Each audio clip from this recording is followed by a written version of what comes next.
Ananke greets the children of Weaver. The word hung in the air. Sunny and Nephis glanced at each other warily, both confused by this strange situation. Why was the old woman prostrating in front of them? Why had she addressed them as children of Weaver? Sunny was tired out of his mind, and the inexplicable nature of the strange old woman was simply too much for him to process. She didn't seem hostile, at least. Sunny asked, "What's going on?" With a sigh, he allowed his exhausted body to collapse and sat down on the wooden deck of the ketch. Nephis, meanwhile, hesitated for a few moments, then took several steps forward and carefully pulled the old woman up. "Please rise, grandmother. Don't bow on our account." The owner of the ketch, Ananke, allowed herself to be gently pulled into a sitting position. Then, Nephis returned to Sunny and sat side by side with him. The two of them were now facing the old woman, waiting for her to say something, but she remained silent. After a few moments passed, Sunny frowned. He felt nervous. There was no telling just how powerful this woman was and what her intentions were. Ananke was a complete mystery. She could also provide answers to many mysteries that had plagued him. So, he asked, "I am sorry, grandmother, but why did you call us the children of Weaver?" There were many questions he wanted to ask, but this one was the most pressing. Its answer could explain how old Ananke would treat them. The old woman took a deep sigh, then spoke in her thin, creaky voice. "Because you're the chosen of the nightmare spell, you're a miracle. Your existence is Weaver's triumph." A proud smile appeared on his lips. It was warm and almost motherly, as though she was indeed a grandmother looking at her young, beautiful grandchildren. Sunny took a deep breath, feeling embarrassed. Weaver's triumph. He was all but certain that the nightmare spell had been created by the demon of fate. Now, the last, tiny sliver of doubt had disappeared. Weaver was indeed the being responsible for the great calamity that had befallen Earth, or maybe for its salvation. Regardless, old Ananke seemed to have a deep connection to Weaver and the nightmare spell. She was also, most likely, one of the people they had wanted to find, a native inhabitant of the great river, one of the ancient people who had entered the tomb of Ariel before the gods fell. But wouldn't it mean that she had come to the great river before the spell was created? Things were still not making any sense. As if reading his thoughts, Nephis leaned forward and asked as politely as she could, "Forgive me for asking, but who are you, grandmother?" "I am Ananke, the priestess of the nightmare spell."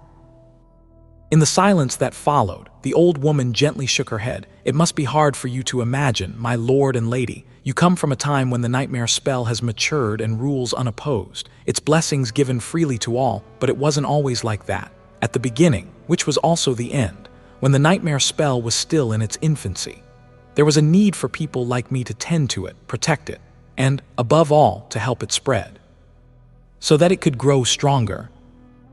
Her wrinkled face grew somber, and a heavy sigh escaped from her lips, which wasn't easy at all. After all, we, the followers of a demon, were deemed heretics and persecuted by servants of the gods. All were despised. Many were hunted down and put to death.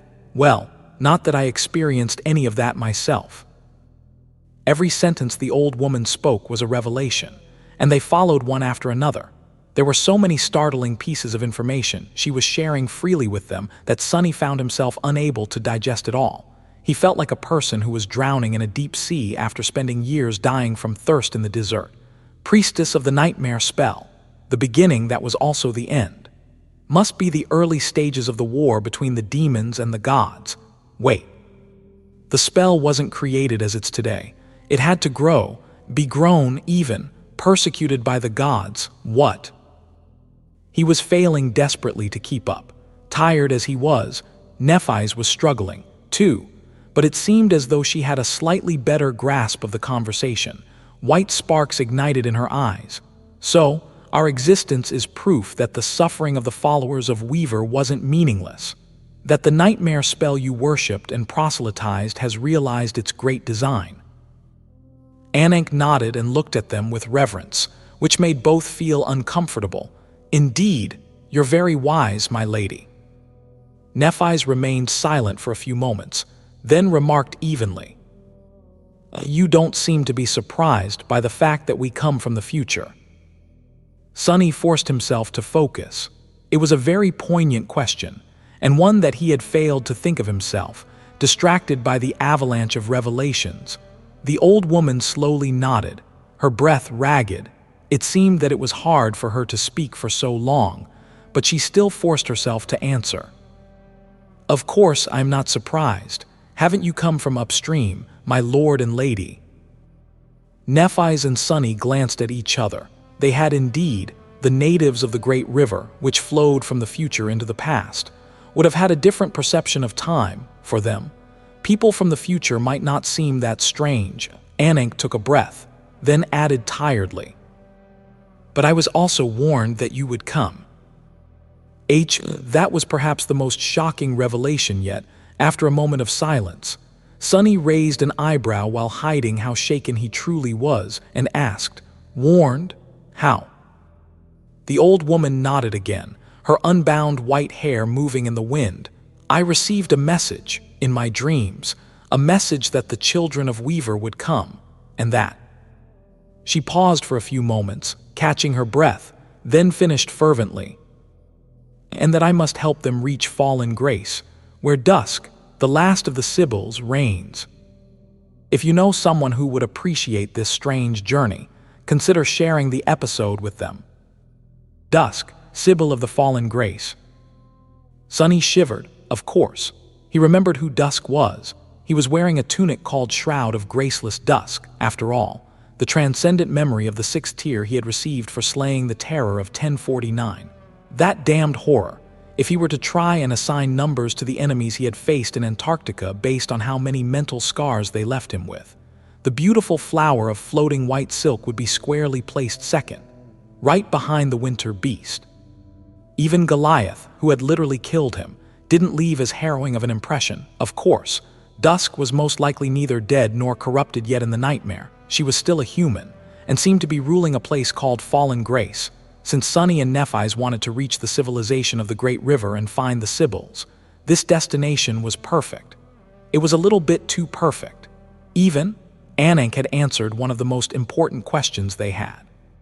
The improbable coincidence of them finding her catch just when they needed it was no coincidence at all. She had come knowingly, expecting to find them. But who was it that had instructed her where to find them? In her dreams, no less.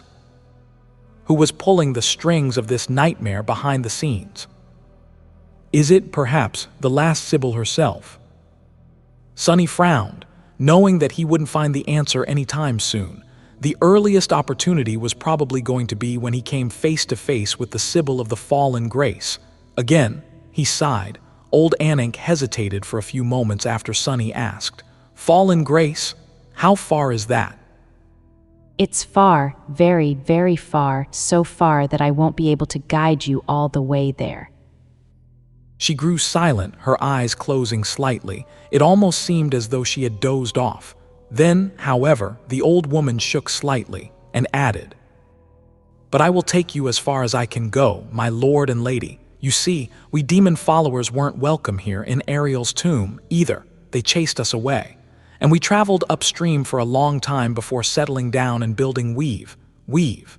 It's one of the human cities on the great river like Fallen Grace. Or, at least, it used to be." Sunny and Nephis looked at each other. Why was it that Ananke was unable to return downstream? Was there some kind of internal strife between the locals of the great river? Would it be dangerous for her to enter the waters controlled by the Sybils? And what did she mean? That Weave only used to be a city. Nephis spoke cautiously. "We wouldn't want to put you in danger, grandmother." "Helping you is both my wish and privilege. My lady, don't worry about me. I am of the great river." Her speech was slowing down and her words became slurred. It was obvious that the old woman was growing too tired to continue the conversation. She seemed to have understood that, too. With a soft sigh, Ananke raised her hands in the next moment. Sunny and Nephis both stared in bewilderment as a whirlwind of white sparks appeared in the air. She's summoning a memory. This action, which was so mundane and familiar to them, looked infinitely strange and out of place when performed by one of the ancient humans. It was the ability of those infected by the spell, after all, and no one they had met in all the nightmares possessed it. Soon, a wooden box appeared on the deck in front of them. Ananke opened it with shaking hands and took out several items. A beautifully embroidered tablecloth, a carafe of wine, a painted ceramic teapot with steam rising from its spout, 2 small cups, and 2 plates, one full of ripe fruits, the other full of small savory pies. The fruits were succulent, and the pies looked freshly cooked. The items were simple and modest, even worn out a little, yet lovingly maintained. A delicious smell spread through the air. Ananke carefully placed everything on the tablecloth and offered the food to Sunny and Nephis. "My lord, my lady, you must be tired after braving the horrors of the future. Please eat and rest. I will guide us back to Weave first." She took a deep breath, then slowly rose to her feet and walked back to the helmsman's bench with effort, sitting down on it. The old woman tiredly lowered her head and whispered several strange, illegible words. In the next moment, the ketch suddenly moved. The midnight-colored sails rose by themselves and billowed in the wind, while the steering oar swayed, turning the bow of the boat downstream. Soon, they were sailing across the sparkling expanse of the great river, slowly gaining speed. Sunny and Nephis hesitated for a bit.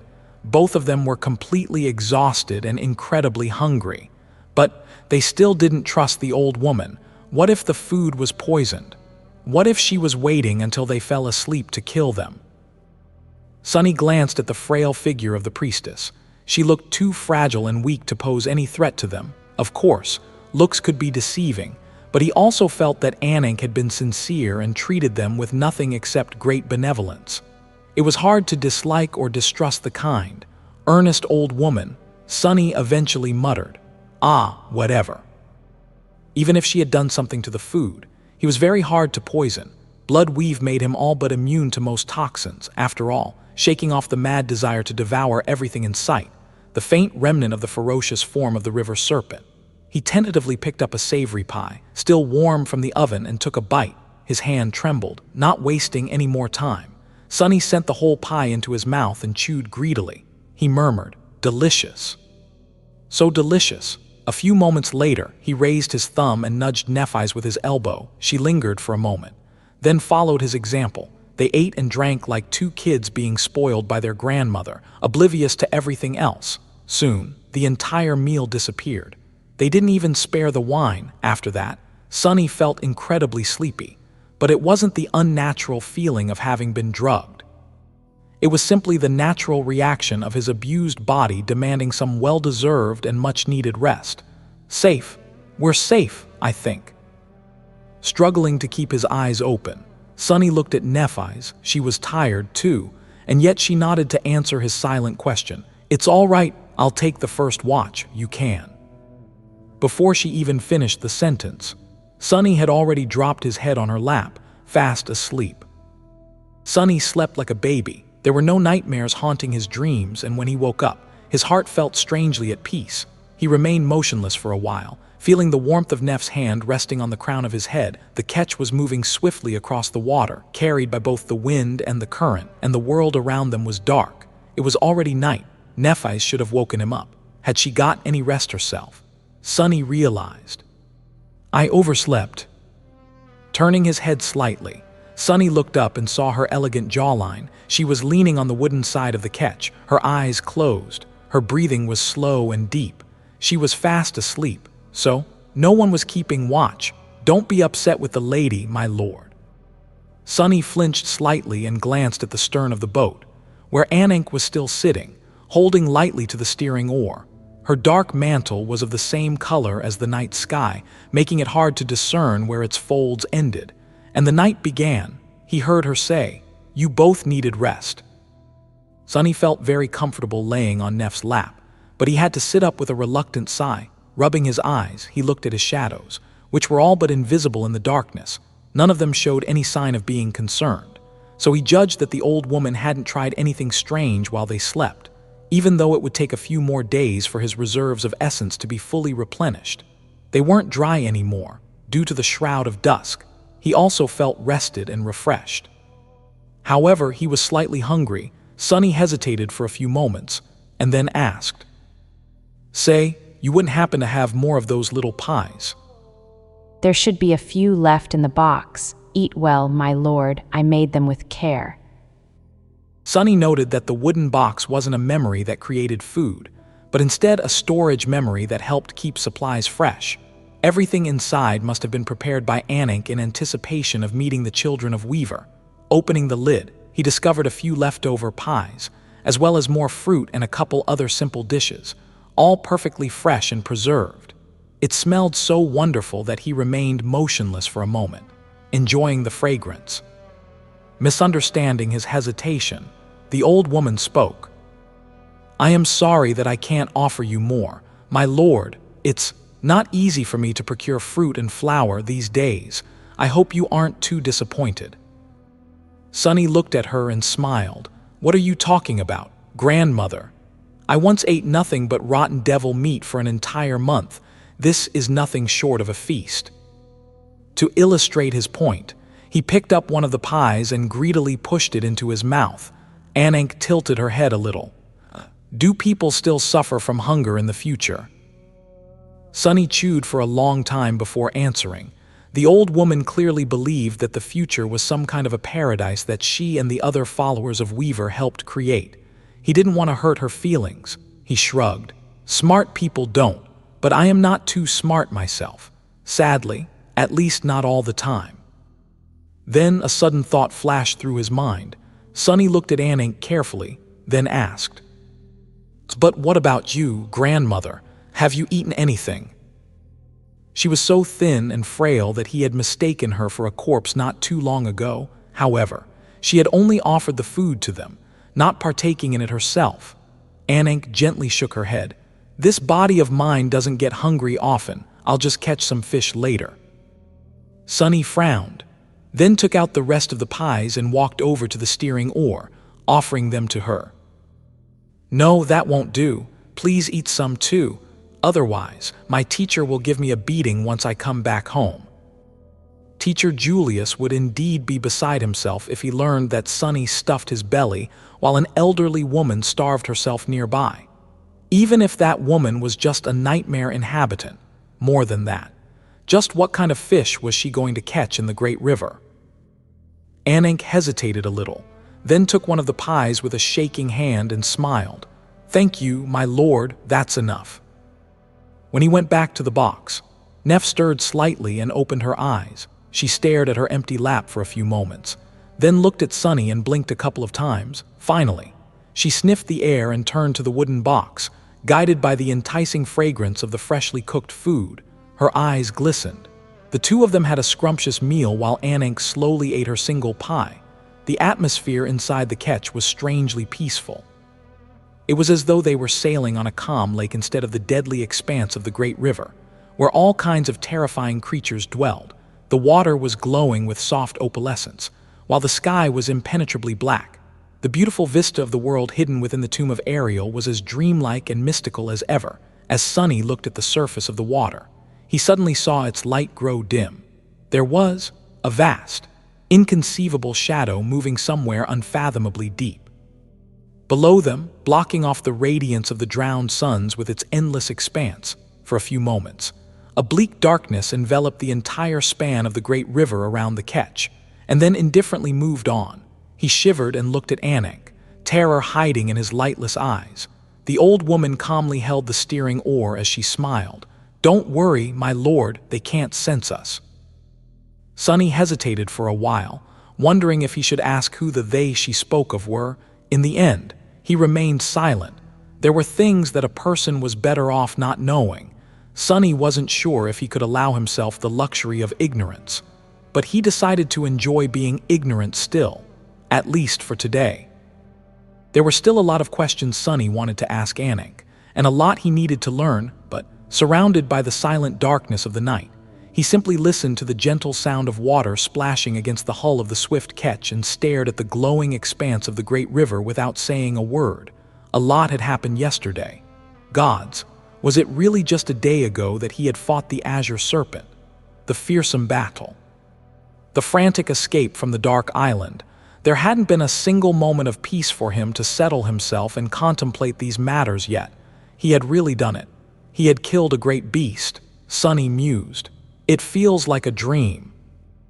Of course, it was partly due to the blessing of Neph's soul flame, as well as the fact that the Azure Serpent had been severely weakened. And yet, was there another master in the world who could boast the same feat? Surely not, had there ever been. Sunny shifted uncomfortably, afraid that the incredible achievement would go to his head. He almost wished to hear the biting remarks of the Sin of Solace, who never missed a chance to bring him down. The bastard was somewhere nearby, but kept out of sight. He could feel the faint presence of the hateful wraith at the edges of his consciousness. Nevertheless, it was a fact. Sunny had indeed slain the Azure Serpent, Daron of the Twilight Sea. What an unusual name for a nightmare creature. After observing the mad beast for so long and even assuming its form, Sunny was certain that there was something special about the ferocious abomination. Now, after learning its name, he came to strongly suspect that the Azure Serpent wasn't an abomination at all, or at least hadn't always been one. Was the old snake actually a human once? Humans were all considered to be beasts by the spell. After all, a sovereign, for example, could be called a supreme beast. So, what would happen if a sovereign succumbed to corruption? Looking at the radiant expanse of the great river, Sunny felt restless. There might be a simple way to find out. Closing his eyes, he dove into his soul sea. It was exactly the same as it had been before, with 5 black suns looming above the still water. Only now, after learning the truth of how the world of the great river had been created, he perceived it in a somewhat new light. A legion of shadows stood motionless in the silent darkness. Sunny still remembered the time when he could count the lifeless shadows with one hand, but there were so many of them now, thousands. Of course, he had, from the forgotten shore to the tomb of Ariel, Sunny had lived a life of slaughter, even if it hadn't been of his own volition. The numbers had especially swelled during the Southern Campaign, where he had been constantly surrounded by vast hordes of rampant nightmare creatures.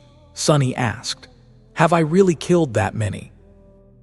Most of the shadows were abominations. The Mountain King, the formless shadow of the unborn spawn of the vile thieving bird, the forsaken knight, the mordant mimic, the terror of 1049, the mountainous titan Goliath. But there were plenty of humans, too. The nameless old slaver, Harper, Harris, Castor, Pierce, the Red Priest, the war maidens, the soldiers of the Ivory City, Knight Amaran and the many awakened of the great clans he had killed in East Antarctica, Saint Dire Fang, and many more. There was also Solvin, 2 of her. Actually, one that he had slain on the Chained Island, and the other he had slain in the Kingdom of Hope. Sunny felt bizarre every time he saw them. But he was looking for someone else right now. He first guessed that his suspicion was right after noticing that there was no gargantuan shape of a great serpent among the shadows. And then, he finally saw him, Daron of the Twilight Sea. The Azure Serpent had, indeed, been a human once. There, in the darkness, stood the shadow of a handsome man with strong facial features and fierce, downturned eyebrows. He was tall and imposing, with broad shoulders and a strong-willed, angular face. His hair was arranged in a long braid, and he wore an archaic robe that seemed both simple and regal. The Azure Serpent, he really was a human. Sunny froze, looking at the silent shadow. His heart was in turmoil. This was the first time he had seen a human who had succumbed to corruption, and not any human, at that, a proud and mighty sovereign, an exalted being of the supreme rank, even Solving, who had spent thousands of years being tormented by the Wormvine, never gave up her humanity. Who was King Daron? Why had he come to the tomb of Ariel? How had he ended up losing himself in the madness and turning into an abomination, becoming no different from a mindless beast? Would Sunny end up the same, one day? A deep frown appeared on his face. Corruption. Sunny hadn't really faced corruption yet, only the result of corruption.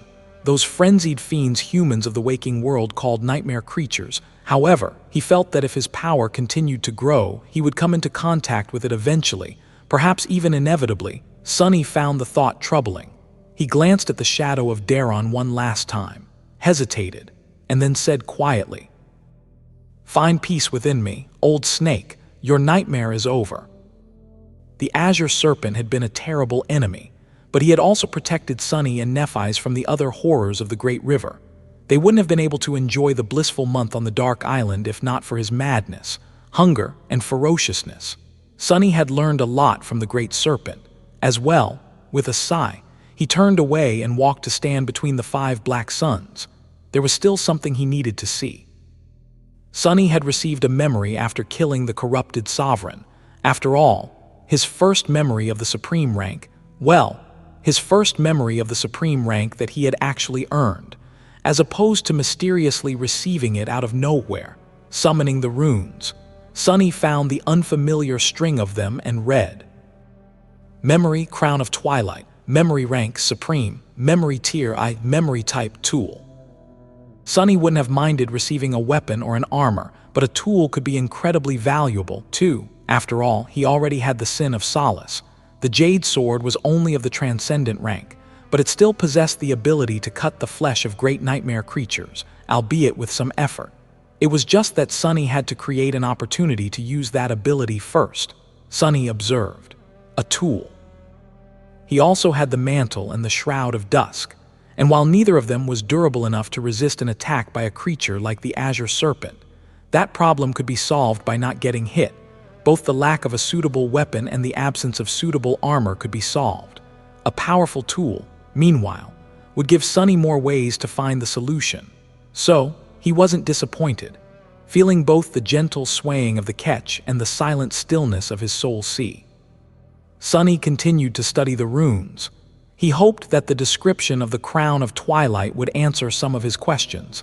It read, "Memory description. There was a king who ruled over a dying land. The king was valiant and wise, refusing to embrace despair. He thought of an audacious plan, gathered his companions, and braved the endless desert to enter the tomb of Ariel, where the great river flowed endlessly from the future into the past.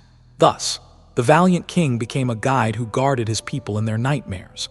They built a city at the edge of dawn and gathered an army to vanquish that which was defiled. However, in the end, the army was destroyed, the city was lost, and the valiant king himself succumbed to madness. Consumed by wrath and resentment, he turned into a mindless beast and roamed the great river for countless years. Nothing could withstand his hunger and fury, until one day, the mad king met a treacherous shadow. 'But what do you even know?' said the shadow. 'Do you think you're so special? I know fury too, I know hunger too, I know madness too. And I've killed plenty of creatures more powerful than me, too. Who are you to dare stare me down, beast? I am lost from light, who was born from the shadows. I am the rightful heir of death and the bastard son of fate. Wherever I go, ruin follows. If you had any sense, you would have run away as soon as you saw me.' And true to his word, treacherous lost from light battled the mad king, eventually becoming his doom. That was how the king who had outlived his land died. Sunny blinked a couple of times. It seemed that the spell had really liked his recent outburst. It even included it, word for word, in the description of the Crown of Twilight. Sunny said, 'What? Oh no.' He looked down and covered his face with a hand. Ah, so embarrassing. Had Nephis read this already? Struggling against the desire to fall through the deck of the ketch and drown, Sunny took a deep breath and concentrated on the description. There was still a lot of information contained in the glimmering runes that he needed to ponder. So, Daron came from outside the pyramid. He even fought his way through the nightmare desert, as opposed to entering a seed. There was no doubt about it, since those who had conquered a nightmare of a particular rank couldn't enter any seed of the same rank again. So a sovereign wouldn't be able to challenge a third nightmare. Well, actually, there was some doubt. Nothing about the tomb of Ariel and this particular nightmare was normal. Still, Sunny believed that he was right. Daron must have reached the Black Pyramid and entered the true Great River, as opposed to a version of it recreated by the spell. That next part, however, didn't make any sense. He had become a guide who guarded his people in their nightmares. What did it mean? Sunny remained motionless for a while, then frowned. The most obvious answer was also the most confusing. The spell created nightmares based on the past. The Great River, however, existed simultaneously in the past, in the present, and in the future. So, if Daron had truly entered the real tomb of Ariel, then he would be present in any recreation of the great river conjured by the spell.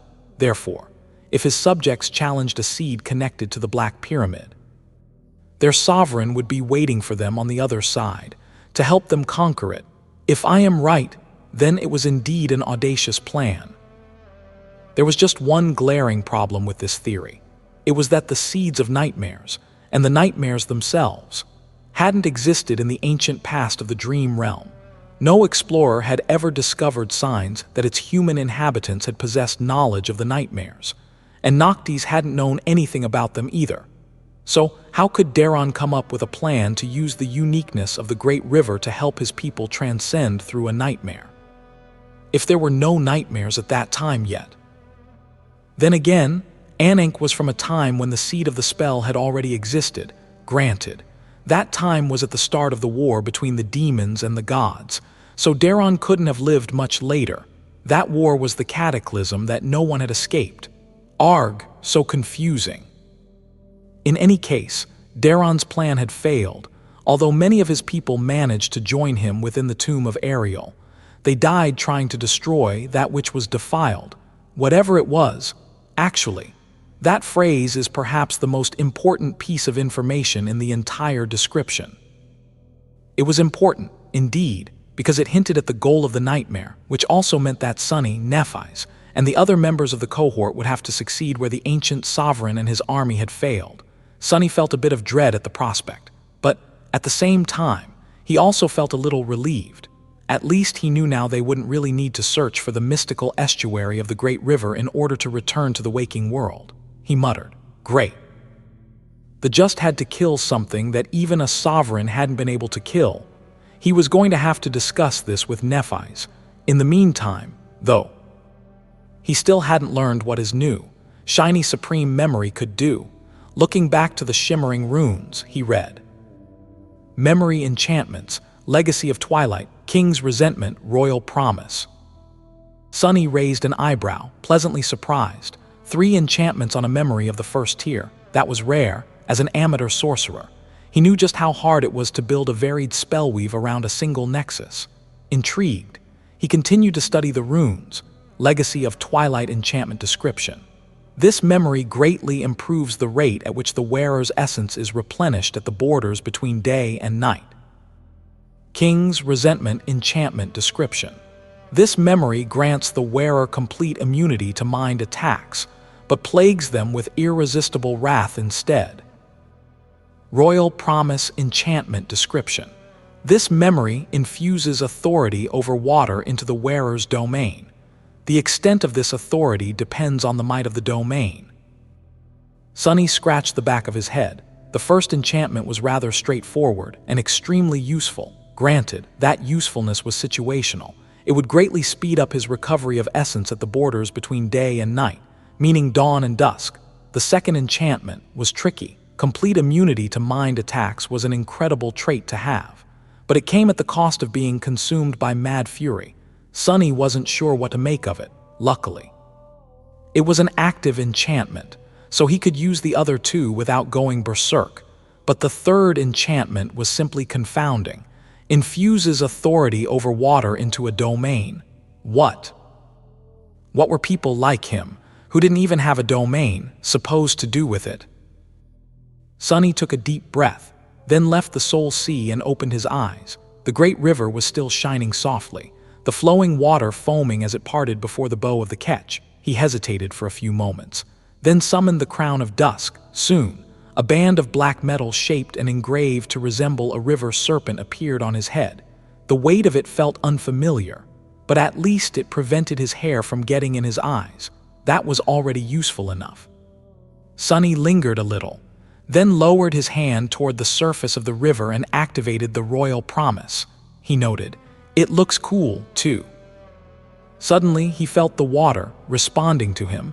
The sense of connection he felt was faint and weak, not at all like the kinship he shared with shadows, but still. A wave suddenly rose, touching his palm for a brief moment before collapsing back into the current. Sunny stared down with a strange expression. So that's how it's. The extent of the authority the royal promise granted to the master of the Crown of Twilight was dependent on the power of their domain. Sunny didn't have a domain, so that extent was negligible, but it wasn't non-existent. Leaning back, he smiled slightly. Still, in a world that has nothing but water, even that much will prove endlessly useful. The ketch continued its journey, while Sunny continued to stare at the beautiful radiance of the great river, the Crown of Twilight. It was an insidiously powerful memory, at first glance. None of its enchantments seemed too staggering. However, once he thought a bit more about them, he realized how outstanding they really were. The legacy of Twilight could help him recover his essence. The effect of a supreme memory would be immense, but there was a condition. It only functioned at dawn and dusk. As a veteran of the Southern Campaign, Sunny knew better than most how important managing one's reserves of essence was. There was dawn and dusk every day, too, so he would benefit greatly from improved rate of essence replenishment twice a day. Every day, combined with the blessing of soul of the Shroud of Dusk, that would put him in a very advantageous position, not to mention that here on the Great River. There were places where sunrise and sunset lasted endlessly, as if frozen in time. The king's resentment offered stellar defense against mind attacks, the most dreadful kind as far as he was concerned, but would turn Sunny berserk. The benefit seemed as great as the cost was terrible, or did it? He could easily think of situations where boundless fury would only be beneficial. Wasn't it almost like a dangerous, but potent boon? And lastly, the royal promise would give him a degree of control over water in a world where there was nothing but water. The value of such an ability was evident, but more than that, this enchantment also possessed the greatest capacity for growth. Sunny didn't doubt that the sovereigns, the actual sovereigns of the waking world, would stop at nothing to possess a memory that could grant a second authority to their domains. Hell, since the independence of the House of Night was founded, to a large extent, on the fact that it was close to impossible to conquer the Stormsea. The Crown of Twilight could very well completely upset the balance of power between the great clans.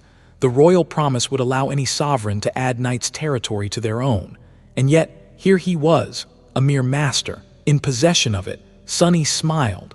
Who knows, maybe I'll be the one who conquers the House of Night. However, his smile quickly disappeared. Right now, even his chances of surviving the third nightmare seemed incredibly bleak. In case he did manage to return home, nothing would ever compel him to attempt the fourth. Somewhat sober now, Sunny sighed and dismissed the Crown of Twilight, saying, "Yeah, thanks, but no thanks." There was something else he had to think about. The battle with the Azure Serpent had been like a feverish dream. He had turned into a mad beast to fight the great abomination, but he had also managed to remain himself. More than that, it was the first time he had succeeded in using Shadow Shell to assume the shape of a nightmare creature. The Shadow Spawn was different, because he had lived in that body for many months. The form of the Onyx Serpent, however, had been constructed purely by observing the great beast and sensing his essence through shadow dance. As a result, Sunny felt that the mastery of the fourth step of his aspect legacy was already within his grasp. All he had to do was contemplate the revelations gained during the battle, absorb the knowledge, and integrate it into the systematic framework of shadow dance he had already established. The evolution was already in sight. He could practically smell it. Still, there was a bit of work left to do before he could reap the rewards. Closing his eyes, Sunny tried to remember the perilous, ferocious battle with the Azure Serpent in all its harrowing details. It was better to do it now, while the memories were still fresh, and the remnants of the serpentine form still lingered in his mind. Time flowed slowly. Shadow dance was both the legacy of his aspect and a battle art Sunny had invented. That battle art was insidious, shapeless, and ever-changing. Its purpose was to steal that which made the enemy strong and use it to destroy them. The first step of shadow dance was the foundation of this ability. Sunny had mastered it during his bitter battle with Nephis, whom he knew all too well. It allowed him to peer into the very essence of the enemy's battle style and gain an almost supernatural understanding of what they would do, as well as the ability to mimic it. The second step was a continuation of the first. It was the same in all aspects except for scale, assuming the persona of Mongrel. Sunny had battled countless awakened and absorbed their styles to make his ability more ubiquitous. He had mastered it during the final battle of the Dream Tournament, facing Morgan.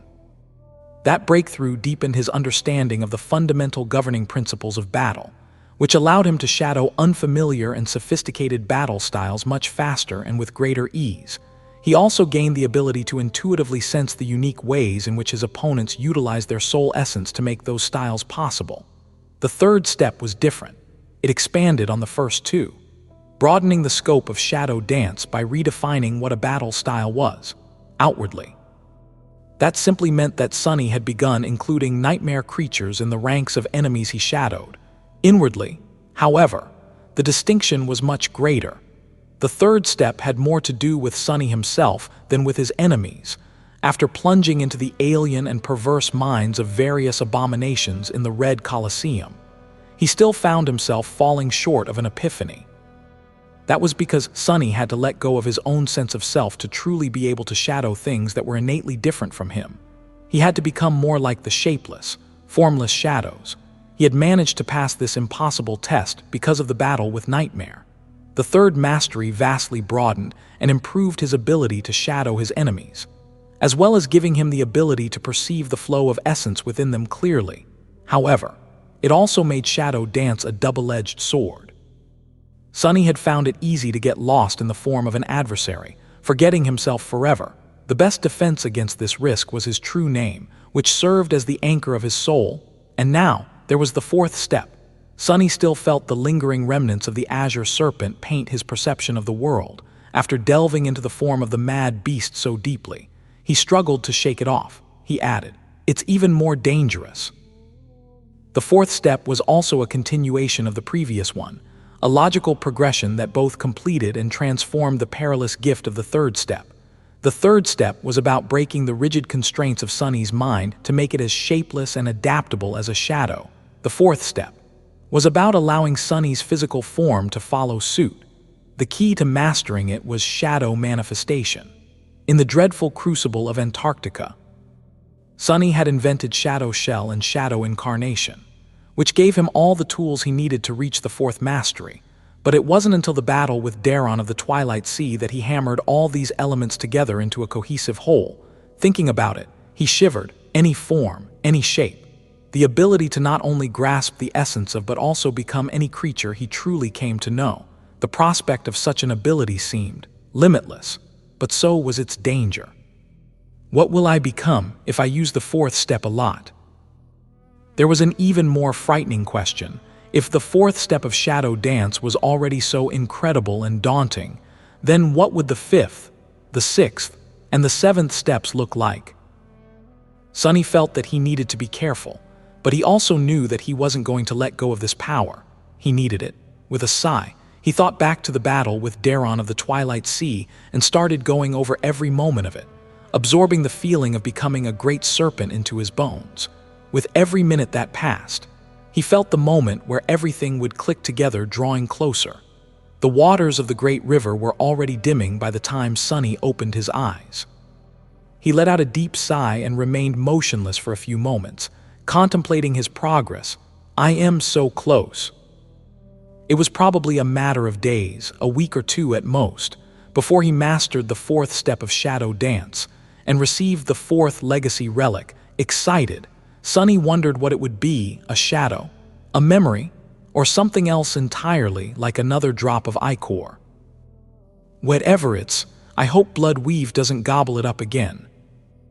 Suddenly bitter, he glanced at the horizon and then hurriedly summoned the crown of twilight back. Soon, the seven suns rose from the depths and chased away the impenetrable darkness of the night. The dim twilight of dawn enveloped the catch for a brief period of time. At that moment, Sunny felt a flood of essence rush into his cores. Amazing. The rate of recovery was indeed greatly enhanced. Sunny had 5 shadow cores instead of 1, so it took 5 times as long for him to recover all his essence, without the aid of the Shroud of Dusk. With it and the legacy of Twilight, though, it felt as though he would be able to replenish his reserves fully in the span of a single day, half at dawn and another half at dusk. If he was even slightly frugal, he would practically never run out of essence. Feeling encouraged, He glanced at the frail figure of Ananke, then turned to Nephis. Sunny silently pointed to the serpentine band of black metal on his head. It was time to ask more questions. Nephis nodded, indicating that she had read the description of the Crown of Twilight. The two of them could have communicated through the Blessing of Dusk to discuss how they would approach the conversation with Ananke, but really, there was no need. The old woman showed no indication of being someone they needed to be wary of, so they could simply ask. There was one question that had to be answered above all else, though Sunny shifted slightly, then called grandmother. Ananke stirred as if waking up from a dream and looked at them with her cloudy eye, still uncomfortable with this form of address. Sunny thought for a moment and asked, hearing her say, "Yes, my lord." "Have you ever heard about that which was defiled?" That which was defiled. I guess you're talking about the defilement, my lord. Sunny's eyes glinted. Remembering the horrors of the Southern Campaign, he made a sudden connection. There were 3 nightmare creatures he had slain that bore a similar name: the Defiled Witness, the Defiled Herald, and the Defiled Seeker of Truth. Sunny asked, "The Defilement?" The first one was the fallen demon who led the pack of eyeless beasts. The second was the corrupted devil who led the group of desiccated corpses, their mouths sewn shut. Sunny had received the stifled scream after that battle. The third one was the fallen titan he had killed by chance during the joint battle against the enormous horde of abominations in East Antarctica, receiving the mirror of truth. Had all of them come from the tomb of Ariel? The old woman nodded. "Yes, the defilement. I am sorry, my lord and lady. I should have known that you wouldn't be aware of these matters. You're outsiders, after all." Sunny and Nephis glanced at each other, wondering what she meant. Ananke remained silent for a few moments, then spoke solemnly. "To understand what the defilement is, you will first need to learn a little about the history of the Great River. I will try to explain as well as I can." Nephis frowned slightly. "The history? I am not sure I understand what history a river that flows through time can possess." The old woman smiled faintly. Time within the tomb of Ariel is unpredictable and convoluted. Sometimes it flows slowly, while sometimes it flows swiftly. Sometimes time rises in great storms or grows stale or circles forever as a whirlpool. Currents merge and separate or disappear without a trace. But nevertheless, for most of us, unless we enter turbulent waters, time always moves, just like in the outside world. It's just that our own time is different from the time there. Noticing a hint of confusion on their faces, Ananke looked thoughtful for a while, then she sighed. "The best way I can explain it's like this. The Great River does indeed flow from the future into the past, but that's only in relation to the outside world. Here, this kind of time is no different from space. However, the river still has a past, a present, and a future in relation to itself. Here, this kind of time is just like the time of the outside." Nephis tilted her head a little. "So, one can say that Sunny and I entered the tomb of Ariel in a distant future, meaning much higher upstream, but one can also say that we entered a month ago. Both distance and days are a measure of time." The old woman nodded. Sunny said, "Indeed, you're wise, my lady." The corner of Sunny's mouth twitched. That's the second time she calls Nephis wise. 0 times for me, though. Still, he understood the idea. There were actually 2 concepts named time inside the tomb of Ariel. One was the flow of the great river itself, which was prone to all kinds of shenanigans, while the second was no different from the concept of time they were familiar with. The old woman continued. "So the great river has a history as well, or rather, it's us, the river people, who have it. That history started a long time ago, when the Sybils first entered the tomb of Ariel with their people.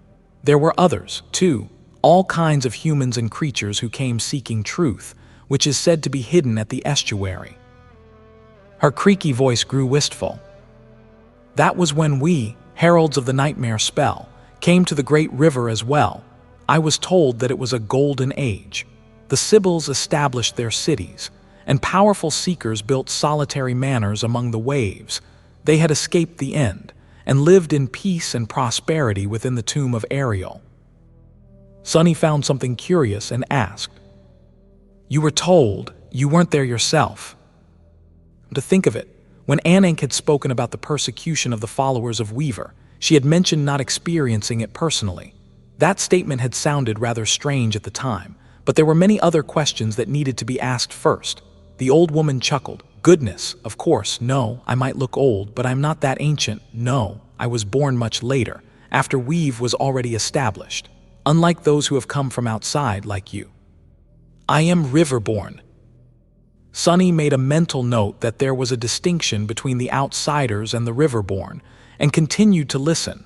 Ananke took a hoarse breath, then said somberly, "But that golden age, eventually, it came to an end. First, the voices of the gods grew silent, causing the Sibyls to turn their gazes to the estuary, and then the defilement was born."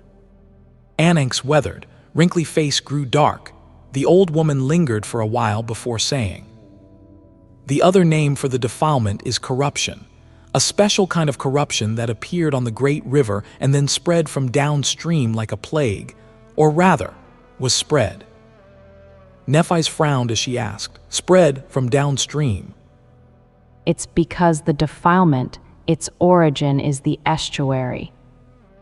Her cloudy eyes grew distant. The seekers were always trying to reach the estuary, traveling further and further downstream, but none of them succeeded in finding it. Eventually, they built a city of their own in the far reaches of the past, a city called Verge. Its grandeur could compete with the bustling prosperity of the large cities ruled by the Sibyls, and from there, they continued their search, until, eventually, one of them really managed to enter the estuary. The old woman gripped the steering oar as she looked at the vast expanse of the great river, then continued dully. However, what he found there wasn't the truth, but corruption, or perhaps it was the truth that he found that corrupted him. That seeker became the first of the defiled, and he brought the defilement back with him to the Verge. The city of seekers was consumed by the defilement, and those consumed by it became twisted and monstrous. They spread from there like a plague, bringing a great calamity to the river people.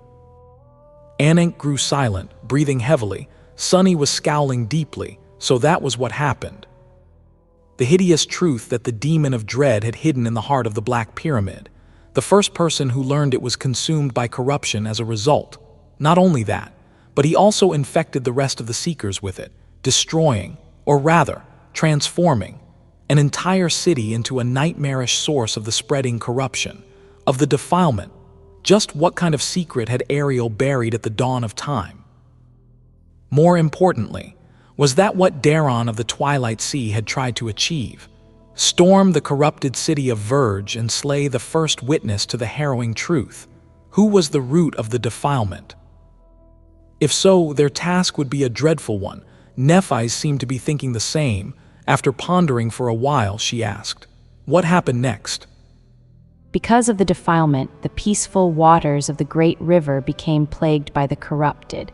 The most powerful of them come from the furthest reaches of the past, downstream, as well as from the terrible emptiness of the future, where you've come from, my lord and lady. The river people found themselves trapped between the harrowing past and the doomed future, with nowhere to escape. Of course, they fought against the defilement and resisted for a while. She looked away and said bitterly, "But they also fought among themselves. That was how we were chased away and forced to escape upstream, braving terrible dangers. Eventually, we lost all contact with those who had exiled us. The last we heard was that many of the Sibyls had succumbed to the defilement, and that many of their cities had fallen. Even Twilight, the city of the Serpent King, had been lost. Now, it's the dusk of the river people. Soon, there won't be any of us left at all." Sunny felt that he understood what had happened with the people who escaped the end of the world by entering the tomb of Ariel. Most of them had either died or been corrupted, and the rest would soon follow. That was the fate of the Great River civilization. So, there were two ways to resolve the conflict of the nightmare. They had to either help the destruction of that civilization, or turn the tide by eliminating the source of the spreading defilement. The latter, of course, would receive much higher praise from the spell, since it would differ drastically from fate. He also noted the mention of Twilight, which, as it turned out, was the name of the city King Daron and his vassals had built. Another interesting point was that Fallen Grace, the city ruled by the last Sybil, was situated in the region of the great river that had already mostly succumbed to the defilement. Perhaps it was the last human stronghold remaining in the tomb of Ariel. Ananke had said that there were two places inside the tomb of Ariel that were much more dreadful and dangerous than all the rest: the far reaches of the future upstream, and the far reaches of the past downstream. Sunny added, and another thing. His luck was incredible. As always, not only had Sunny entered the great river in one of these harrowing places, but he also seemed destined to journey into the other. What Sunny paid most attention to, however, was a simple question: just how was the defilement spreading? He didn't know a lot about corruption, but it didn't seem like something that could just happen. Sunny muttered, "Great, simply great." Even Skinwalker couldn't infect humans with corruption. Instead, it could only infect them with itself. Did the defilement have a similar nature? He didn't think that it did. If all the nightmare creatures in the tomb of Ariel were vessels of the same entity, the first seeker, they wouldn't be fighting each other. That was an important distinction. Looking at Ananke, he asked in a dark tone, "Grandmother, do you know how the defilement spreads?" I am sorry, my lord, I don't. In truth, I've only met a true defiled once. Weave is situated too far upstream, so while we had to battle corrupted creatures of the future often, no one from the verge has ever reached us. Nephis frowned. Ananke nodded as Sunny asked, "Except for that one defiled." The water was sparkling under the sunlight, and the ketch was flying across the waves, traveling further and further into the past. Nephis hesitated for a moment, and then asked, hearing Ananke answer, "Yes." "What happened when the defiled appeared?" The old woman didn't answer for a while. Eventually, she raised her head and smiled bitterly. "The day he appeared was the day Weave was destroyed." Her words traveled somberly across the surface of the water, soon disappearing into the wind. In the morning, they enjoyed delicious food and fragrant wine from Ananke's wooden box. The old woman herself seemed a little bit more energetic today, but the long conversation had tired her out. She ate very little and returned to the steering oar, looking at the flowing water with a distant expression. She must have been thinking about her city, Weave, which had been destroyed by the defiled without having to discuss it. Sunny and Nephis decided to give their kind guide some privacy. They had to digest the many revelations of the past day. Anyway, Sunny was leaning his back on the side of the ketch, cradling a steaming cup of tea in his hands. Nephis was by his side, looking at the sky, after some time had passed in comfortable silence. He used the blessing of dusk to ask, "There's one thing I don't understand." She shifted slightly and turned to look at him. Sunny was suddenly painfully aware of how close they were. His pale face was reflecting in the calm depths of her striking gray eyes. He sighed. "She said that Weave was destroyed, and yet she's taking us there. Why?" Nephis contemplated for a few moments. Ananke survived the destruction, so more people could have survived as well. If not, it would be to scavenge for supplies for the journey ahead. "We will see when we get there." Sunny took a sip from his cup, enjoying the warmth of the freshly brewed tea. The ketch was swaying gently, and the view was heavenly. It was really hard to believe that they were inside a nightmare. "What do you think about what we've learned so far?" Neff's face darkened a little. She looked away and shrugged. "The situation is better than I thought. It seems we have a clear enemy, at least. More than that, not all of the Great River is as dangerous as our starting point. I was wary, a little bit, thinking that every nightmare creature here is like the Azure Serpent, the black turtle, and that horrid butterfly. But it doesn't seem that way." She paused, then added somberly, "However, I am concerned about the others. We all came from the same moment in time, so they should have been sent to the same region of the Great River. Why is there no sign of them?" Sunny looked down with a grim expression. He shared that concern. Cassie, Effie, Kai, Jet, and even Mordred, where were they? None of them were easy to kill. He firmly believed that his friends were still alive, somewhere out there, or at least he wanted to. But it's strange, isn't it? Nephis glanced at him with a silent question. He frowned. The way we entered the nightmare. As masters, we get to keep our own bodies, true, but we are still supposed to replace someone from that region and era. Whose place have you and I taken? From what Ananke told us, there weren't supposed to be any humans further than we've. It doesn't make sense. Nephis seemed taken aback a little, of course. Her reserved expression hadn't changed even a little bit, however. Sunny knew her well enough to see that she was stumped. You're right, it's strange. He remained silent for a few moments, thinking, could it be that the spell had failed to find suitable hosts for the other members of the cohort that far upstream, and so sent them someplace else? Eventually, he shook his head and asked, regardless, that defilement, how exactly does it spread? There hasn't been a single instance of a human from the waking world succumbing to corruption. As far as I know, what really happened to that seeker in the estuary? Nephis didn't answer, looking at the sky. After a while, she shook her head. You're wrong. Countless humans from our world have become corrupted. Every sleeper that fails the first nightmare turns into a nightmare creature. Isn't it the same thing? Sunny tilted his head, stunned by that simple comparison. Nephis was right. Numerous people had turned into nightmare creatures in the waking world already. It was just that none of them had been of a higher rank than dormant, because the trials of the spell killed them long before they could set foot on the path of ascension. While she was thinking, Nephis suddenly added in a contemplative tone, as for the seeker who learned the truth of the estuary and brought corruption to the great river, actually, it reminds me of something you told me once. Sunny raised an eyebrow. Me. She nodded. It was a long time ago, on the forgotten shore, when we were enthralled by the soul-devouring tree. You told me about the lineage memory you had found in its branches. In its description, wasn't it said that the loathsome thieving bird had gone mad after seeing a glimpse of unknown, frozen in the depths of Weaver's eye? He shivered, suddenly consumed by an ominous premonition. What of it? Nephis shrugged. It just reminds me of that seeker. The thieving bird must have been a creature of dreadful power. Considering that it managed to steal a demon's eye, still, its mind was destroyed by one glimpse at what was hidden in Weaver's pupil. The seeker saw something that he shouldn't have, and became corrupted. Maybe he brought the forbidden knowledge back with him. Maybe that's how the defilement spreads. People learning the truth of the estuary. Sunny grew quiet, thinking about what she said.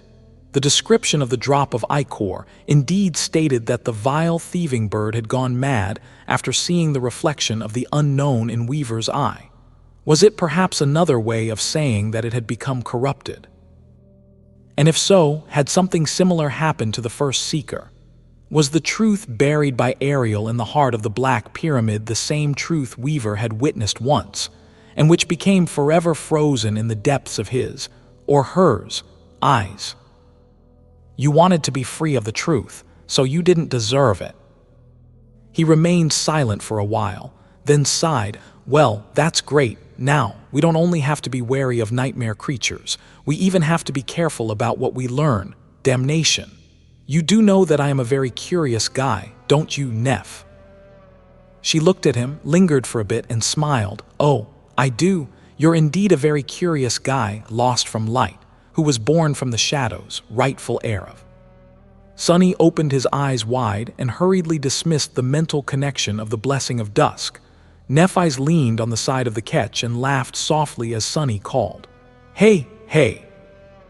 He opened his mouth, then closed it again and gritted his teeth, asking, "What?" Nephis looked away with white sparks dancing in her eyes after Sunny pleaded, "Can you maybe forget that? Forever?" "Can I? Well, I don't know. I have a very good memory." Sunny stared at her for a while, then scoffed. "Admit it, though, you thought it was a bit cool, didn't you? I bet you did, like you thought Mongrel was." Neph's face suddenly grew still. He grinned as Nephis said, "I absolutely didn't." Sure, but I've a good memory too. What was it that you said in that nightclub in Northern Quadrant Siege Capital, if I recall correctly?" Nephis closed her eyes and yawned. "I am so tired. I think I need to rest now." Sunny laughed. While Nephis was pretending to sleep, Sunny moved to the stern of the ketch and looked at Ananke, who seemed to have paid no attention to their conversation. Sensing his attention, however, he turned slightly and asked, hearing Sunny say, "Really? All right then, rest well." "Yes, my lord." He hesitated for a few moments. "I wanted to ask you about Weaver." The old woman smiled slightly, as if uplifted by his question, asking, "What would you like to know?" Sunny remained silent for a moment. What did he want to know? Demons were surrounded by mystery, and while he slowly accumulated a lot of knowledge about them, much more knowledge than an average human in the ancient times of the dream realm had, most likely, there were still wide gaps in it. The problem was that Ananke wasn't really a person from the dream realm. She had been born in the tomb of Ariel and spent her life in isolation from the outside world. Still, she was a priestess of the nightmare spell. She had to know many things, even if some of that knowledge had undoubtedly been twisted as a result of becoming religious doctrine. So, he was unsure how much he would be able to learn from the old woman. Sunny scratched the back of his head. Well, for starters, was Weaver a man or a woman? He was really tired of stumbling over his words every time he tried to say something about them. Ananke chuckled. "No one knows. Weaver was a master of lies, after all, so you should take anything that's known about the demon of fate with a grain of salt. Weaver was the firstborn of the unknown. His, or hers, domain was fate, and just like fate, Weaver was fickle, inevitable, and terrifying, despite not possessing dreadful battle power. Unlike some other demons, the demon of fate was feared the most." Sunny wasn't surprised. He couldn't imagine a more frightening enemy than someone whose weapon was fate itself. That said, he wasn't sure whether Weaver had been able to control fate or simply perceive it. The latter seemed more probable, even if everyone had been convinced otherwise. Was that one of Weaver's lies? He inhaled deeply. The old woman smiled after Sunny asked, "Who was the unknown then?" Sunny blinked a couple of times after hearing her say, "I don't know." Well, that's not surprising. There's a reason why that being is called the unknown. After all, actually, no. Unknown is just the substitute word the spell uses for the runes it refuses to translate. So, the progenitor of the demons is called something else. The priesthood of the nightmare spell probably started calling that being unknown for the same reason I did, considering that they're the carriers of the spell, as well, or rather, of an ancient, rudimentary version of the spell. He shook his head dejectedly. For someone who has chosen to dedicate their lives to serving Weaver, suffering all kinds of mistreatment and persecution, you and your people don't seem to know a lot about the being you serve. Sunny was afraid that Ananke would be offended by his remark, but she simply shook her head. "We might not know a lot, but we know all we need. We know that when the gods and the demons started their cursed war, Weaver was the only one who refused to participate." Her weathered face turned somber. "And when the flames of that war spread, bringing doom and destruction to all, Weaver was the only one who offered us all a path to salvation." Sunny glanced at Nephis, who could certainly hear what they were talking about. Wondering what she thought about all that, he asked, "That path to salvation is the nightmare spell."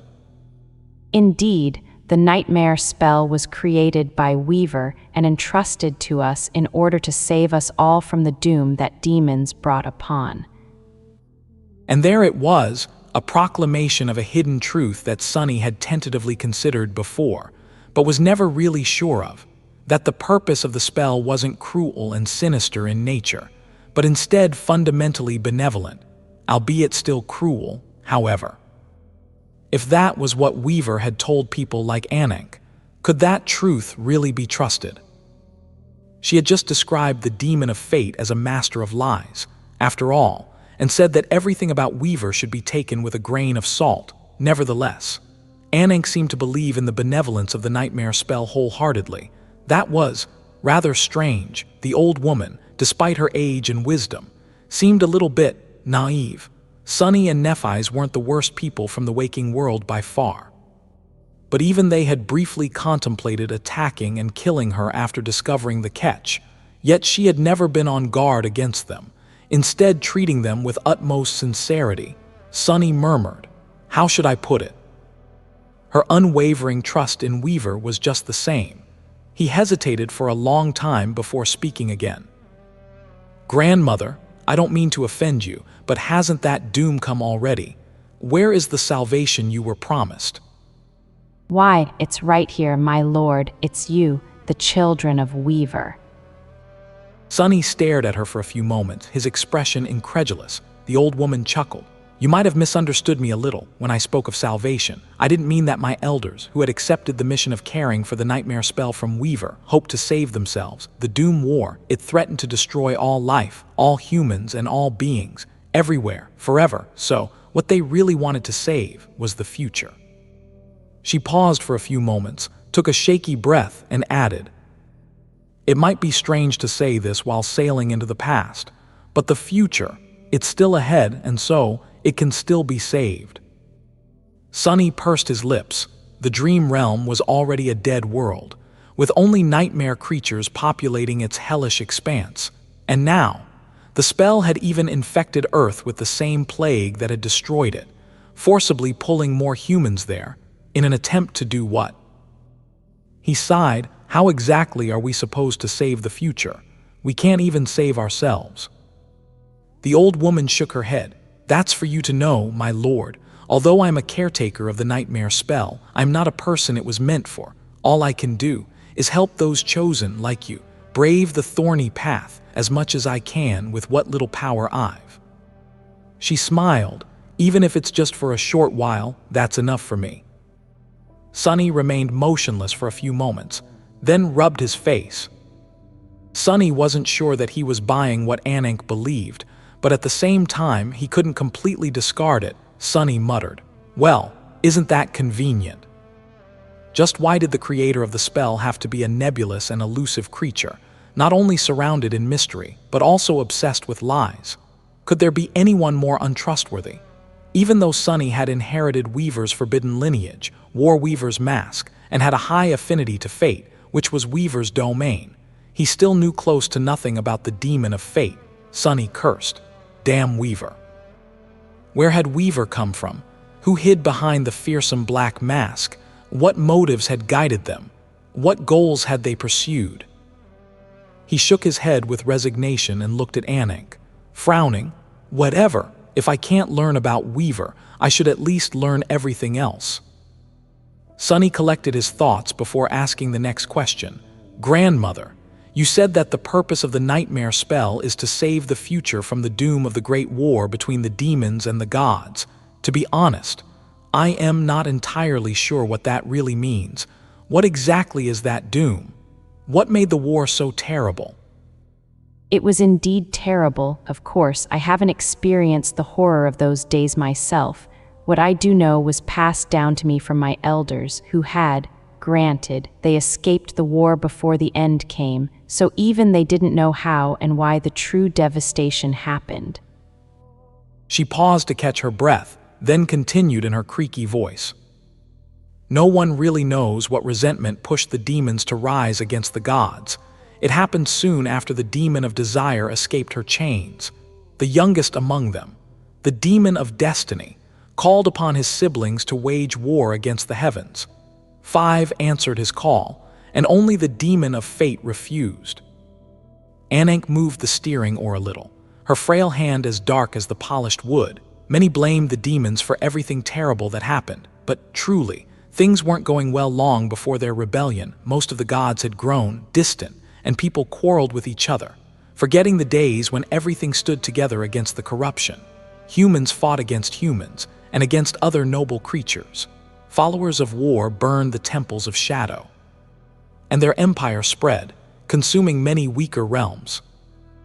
Her cloudy eyes were distant, as if the old woman was imagining the wide world that she had never seen or known. She slowly shook her head. So maybe the Great War was merely the result, and not the cause of the end in any case. The 6 demons assembled vast armies and led them against the gods. What was different about that war was that they weren't immediately defeated. After all, there were many lesser deities, but none of them were as feared as the demons. Let alone if 6 of them united. Others joined their cause, and even the great gods couldn't defeat such an enemy with ease. The old woman trembled. The war was furious and merciless. Many realms had become battlefields and were devoured by flames. But the worst was still to come, because instead of coming to a conclusion, the war only continued to grow fiercer. Those loyal to the gods took up arms, and in response, the demons recruited more allies, mortal champions who had suffered the tyranny of the empire, ancient creatures that had been banished into the darkest corners of the underworld. And everyone else who bore deep grudges against the divine, even the harrowing Nephilim. Utter madness was unleashed, and soon there was no place untouched by the war. Everywhere turned into the battlefield. Ananke glanced at the flowing waters of the great river and remained silent for a while. Eventually, she said, "Nowhere was safe. The forests burned, the fields turned to deserts, the rivers dried up.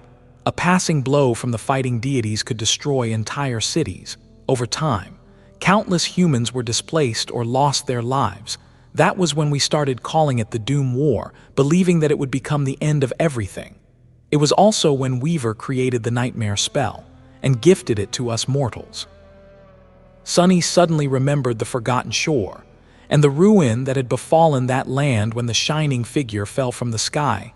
Was that radiant creature one of the soldiers in the dreadful war between the 6 demons and the 6 gods? Was it, perhaps, one of the Nephilim? Or an actual angel? If what had happened on the forgotten shore was happening all across the dream realm, then it was no surprise that the ancient humans there saw it as the end of the world. Ananke sighed. Weaver offered us a path to salvation, but back then, the demon of fate was despised by all, the followers of the gods, the followers of the demons, and even those who didn't want anything to do with the war. We, the priests of the nightmare spell, were despised as well. Few listened to us. Still, some did. The nightmare spell was alluring, after all, even in its infant state. Sunny tilted his head. The old woman nodded after Sunny asked, "Alluring?" Of course, it gave its carriers so many abilities.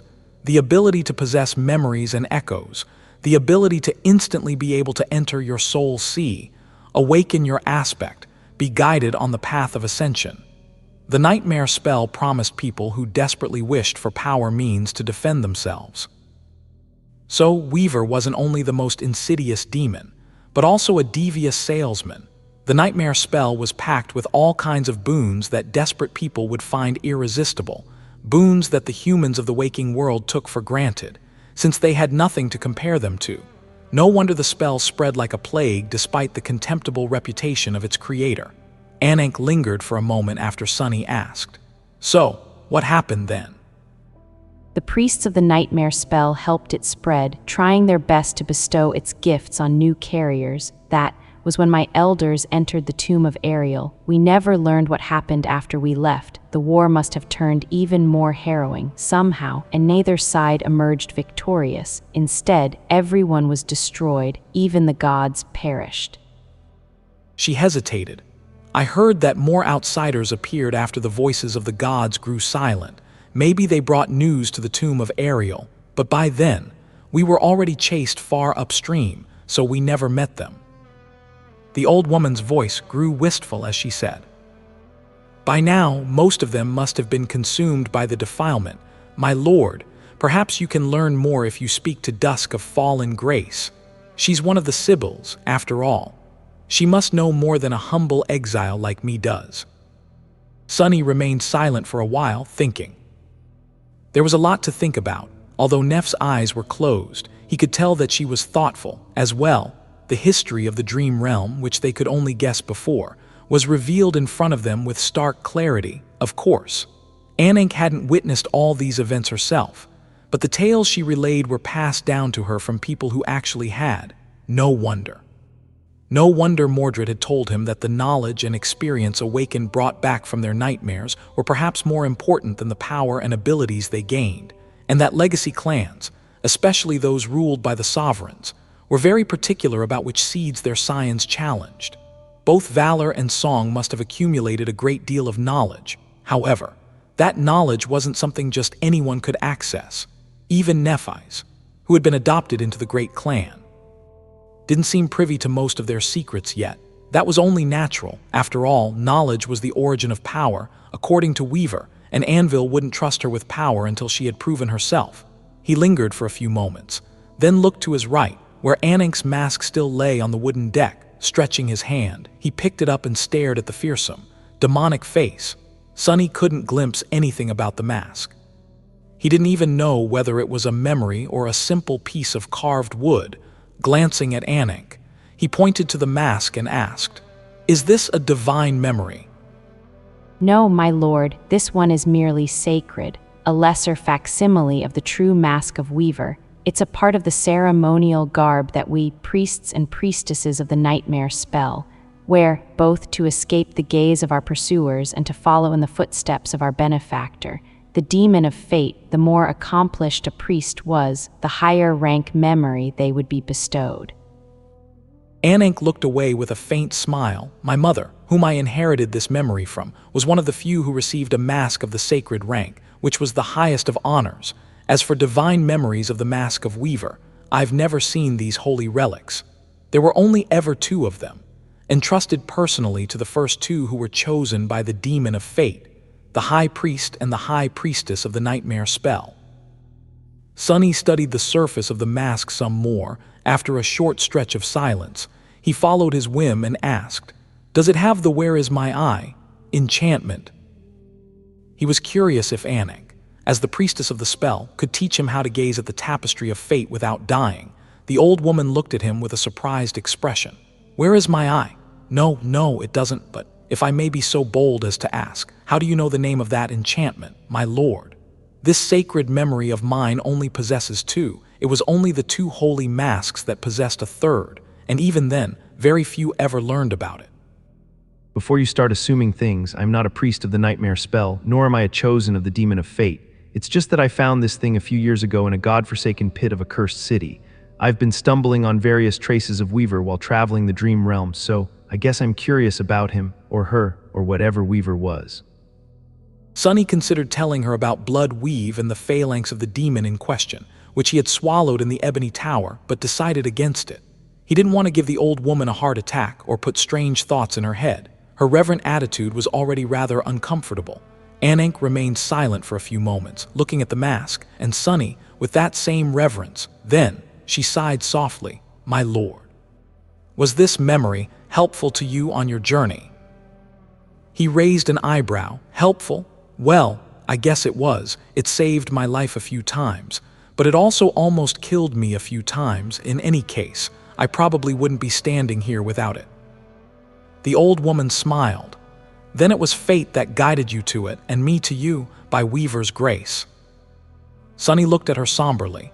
He didn't like being reminded of just how helpless he was against fate. Neither did he like the idea of being a marionette for a long-dead demon. But he couldn't really dispute what Ananke had said. First, because it was pointless to argue faith with logic. Second, because he wasn't sure that his logic was sound. Who was to say that the damned demon of fate hadn't really arranged for various things to happen in the distant future? "This is distressing." He let out a heavy sigh, then dismissed his weaver's mask and put the other one on the bench near Ananke. "You shouldn't leave it lying on the deck. It's a gift from your mother, after all." The old woman gently took the wooden mask and placed it on her lap. "Thank you, my lord, you're wise." Sunny furtively glanced at her and hid a smile. "Ha, I got one too." Then he looked at the beautiful vista of the great river and said, "So, when you elders entered the tomb of Ariel, most of the priesthood of the nightmare spell remained outside, splintered in order to convert more carriers during the Doom War." "Oh, yes." She seemed down, so Sunny suddenly wanted to encourage her. He thought for a few moments and then shrugged. "Well, they've done a great job. The nightmare spell outlived both the demons and the gods in the future. It's nearly all-powerful. By the way, you said that it was very alluring to people even at the start. But what about the price? Weren't they afraid of dying in the nightmares?" "Nightmares, my lord. What do you mean? Why would people be afraid of dying in their dreams?" At that moment, Nephis opened her eyes and turned her head, looking at Ananke silently. Sunny turned, too, his gaze becoming sharp. "Does she not know what a nightmare is?" He lingered for a moment, then asked, "Did the spell not put people through trials way back then?" Trials? No, I've never heard of anything like that.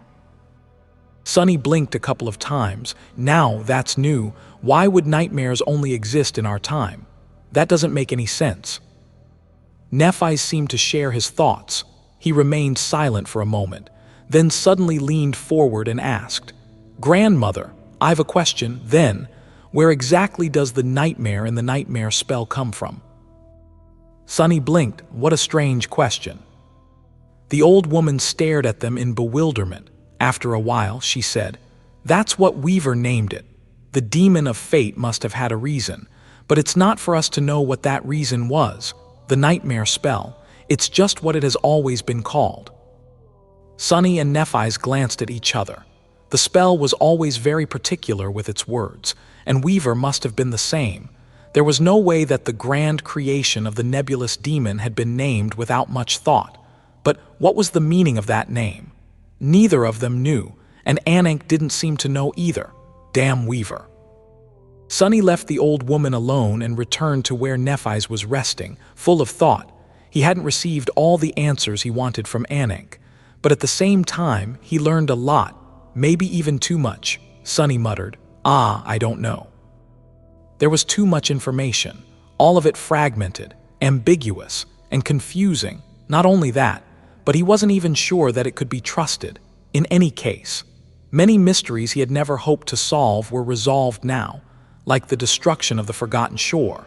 It had become collateral damage in the war between the demons and the gods, or the identity of the nameless prisoner of the ruined cathedral. It was one of the first 2 apostles chosen by Weaver to tend to and spread the nightmare spell. Whoever these apostles had been, Sunny even had more context for why the followers of War God had been destroying the temples of Shadow God in his first nightmare, and what Empire Oro of the Nine was a soldier of. Still, he had even more questions now. Like always, he was saying these words a lot in this nightmare. Sunny groaned. My head hurts. Sunny sighed, then looked at Nephis. With how obsessed she was with destroying the spell, the revelations about its origin and presumed purpose had to have shaken her, and maybe even her conviction. Sunny asked, "What do you think?" But Nephis simply shrugged. He raised an eyebrow as Nephis said, "Makes sense." She looked at him and remained silent for a moment after Sunny said, That the nightmare spell has a purpose, and that its purpose is tied somehow to the destruction of the dream realm. However, that doesn't change anything. Sunny leaned back and studied her calm face. She seemed as composed as ever. So, knowing that doesn't change anything for you. Nephis looked at the sky. Why would it? It's still hateful. It's still the cause of indescribable misery, that of countless people and my own salvation, future. To me, it sounds like the spell was designed to destroy countless futures for the sake of a future that Weaver envisioned, and fuel it with the lives of those like us, who have never asked to be a part of Weaver's schemes. Sunny frowned, then glanced at the frail figure of Ananke. Luckily, it didn't seem like she had heard them. Nephis gritted her teeth. If a burglar comes into your home, kills your family, and takes everything from you, does it really matter if the burglar intends to use the spoils for a noble cause? Would you hate him less? Sunny sighed. He could see her point, too. Nephis looked at him darkly as Sunny said, I guess it depends. He lingered for a few moments, collecting his thoughts after Nephis asked, Depends on what? On the nature of the relationship between the dream realm and our world. How separate are they, exactly? Would corruption have spread to the waking world eventually, even without the spell or not? Things like that. Sorry, I seem to have lost track of the metaphor. She stared at him for a while, then turned away with a scowl. Sunny winced. His argument was reasonable, but humans weren't. That included him, as well. If someone murdered Rain to save an entire neighborhood, he would have hated them all the same. He didn't say anything else, looking somberly at the great river. Eventually, it was Nephis who broke the silence. Her voice was even. I'm curious about something else, though. Sunny glanced at her and raised an eyebrow. She frowned slightly when Sunny asked, What? What happened after Ananke's elders entered the tomb of Ariel and lost contact with the outside world? How did the war escalate even further? What could have happened to cause both sides to be destroyed? Neph's eyes glinted with white radiance. And what role did the spell play in the conclusion of the war? How has it grown to its current state? Sunny felt a sudden chill as he remembered the description of Bone Weave.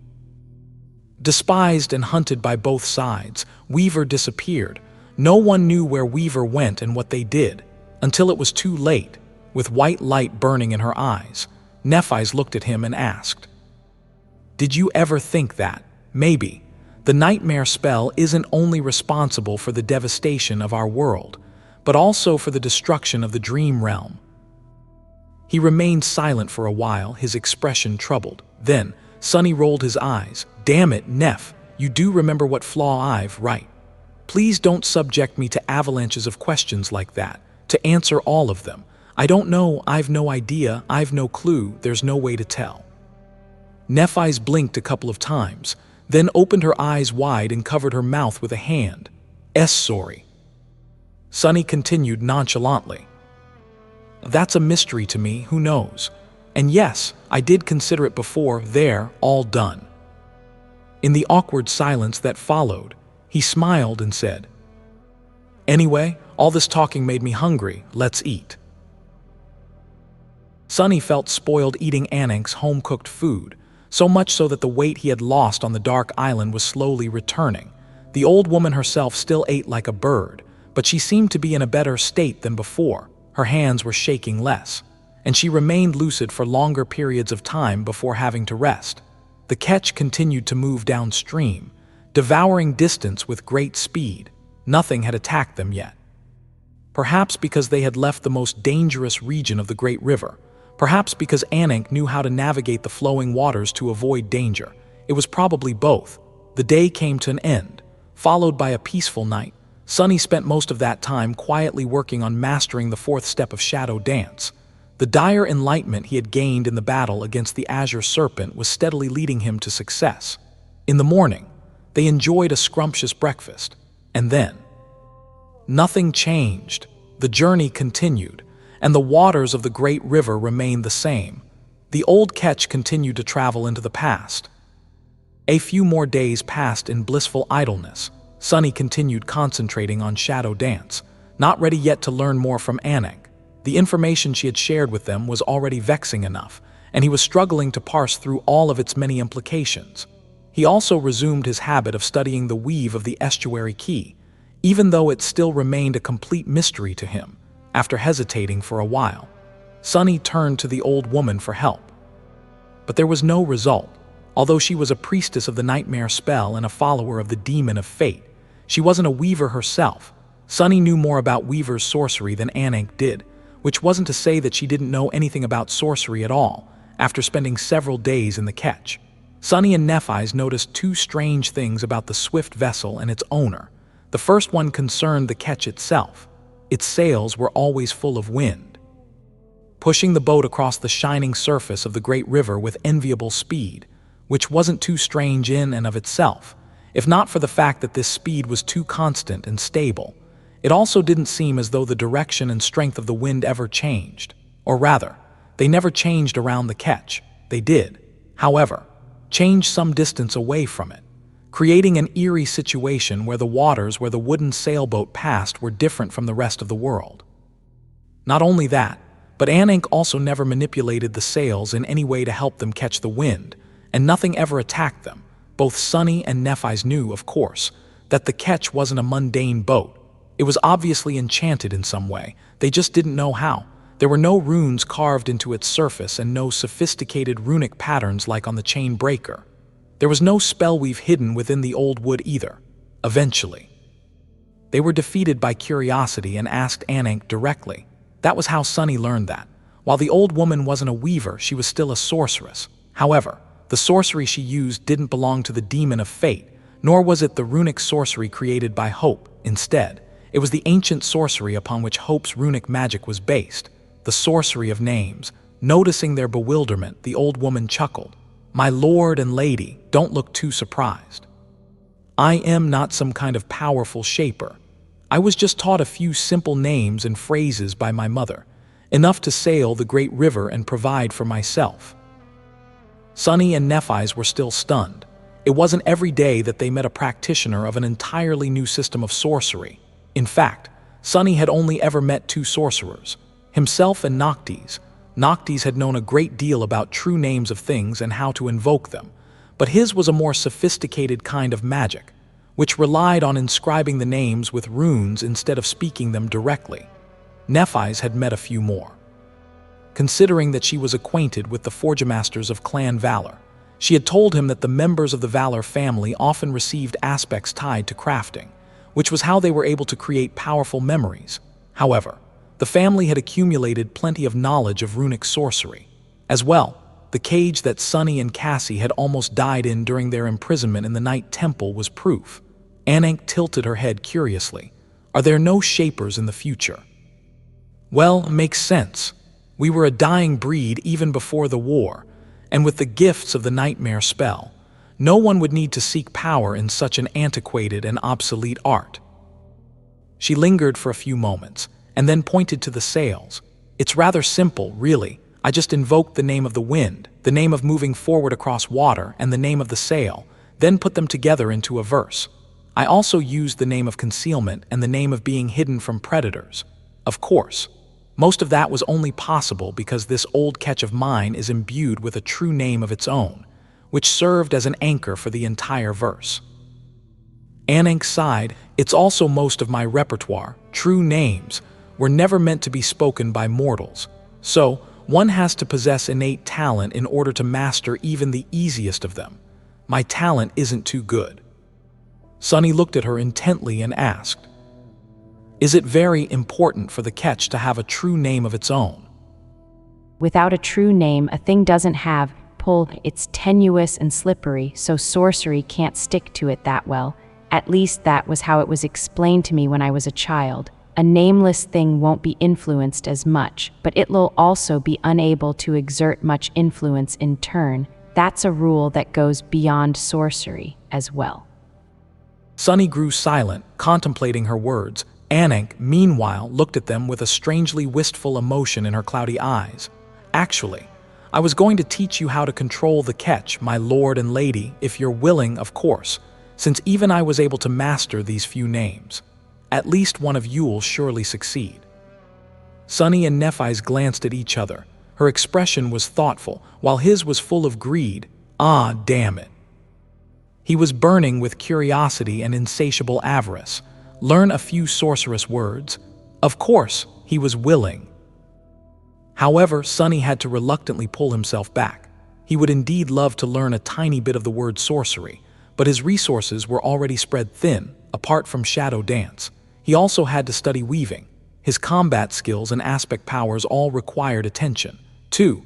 Becoming distracted by a shiny new toy was only going to slow down his progress. Plus, if Nephis learned these names from Ananke, he could always ask her to teach him in the future. Sunny sighed, then forced himself to say, I'll decline for now. His heart was in pain. Nephis looked at him silently, then turned to Ananke and bowed slightly. The old woman nodded with satisfaction after Nephis said, Please teach me, grandmother. It'll be an honor, my lady. And that was how the first strange thing they noticed was resolved. The second, though.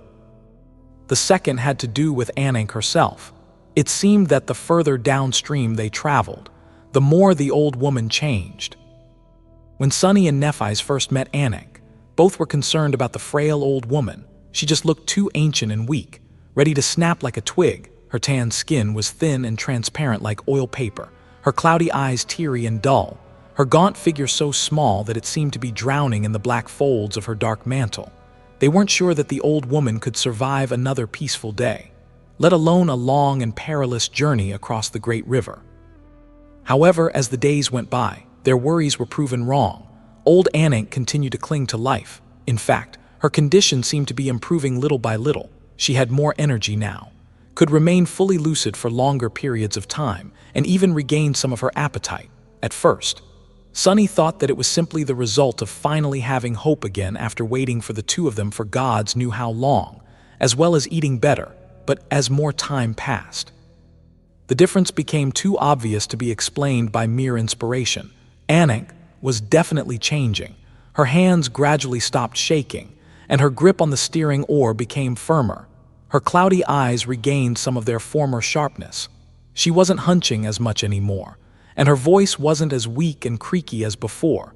She didn't grow tired as quickly as she had at the start. And the long periods of silence where she seemed to doze off with her eyes open happened less and less frequently, until ceasing altogether. It was as though Ananke was slowly growing younger. Sonny had to admit that he wasn't just imagining things when he opened his eyes one day to notice that there were suddenly a few black strands in her long, snow-white hair. He looked at Ananke for a few moments, then lowered his gaze to the powerful current of the great river, which flowed into the past. Sonny asked, "What's going on?" Nephis, who had been practicing the names the old woman taught her, to no result, for now, noticed that he was awake and carefully pulled on the sleeve of his tunic.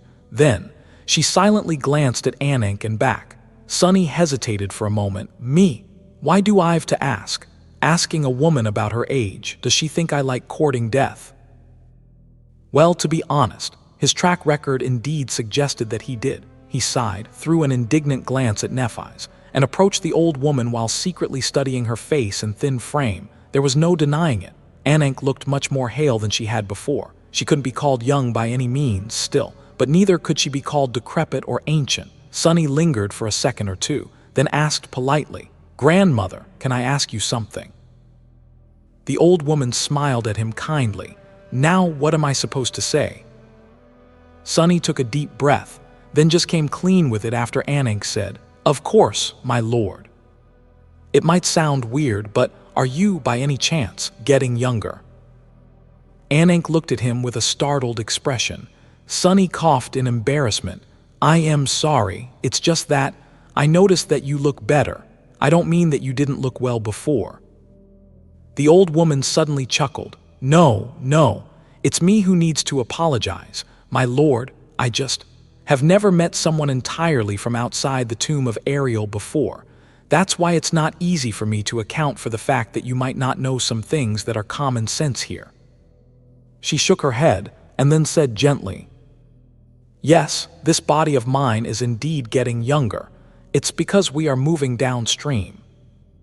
Sonny and Nephis looked at each other, perplexed, after a few moments of silence. He furtively studied her slender figure while she openly studied his. Eventually, Nephis said, "But it doesn't seem like Sonny and I changed. Wouldn't they have become toddlers by now?" Ananke nodded, her expression slightly sad. "Of course not. It's because you're outsiders while I am Riverborn.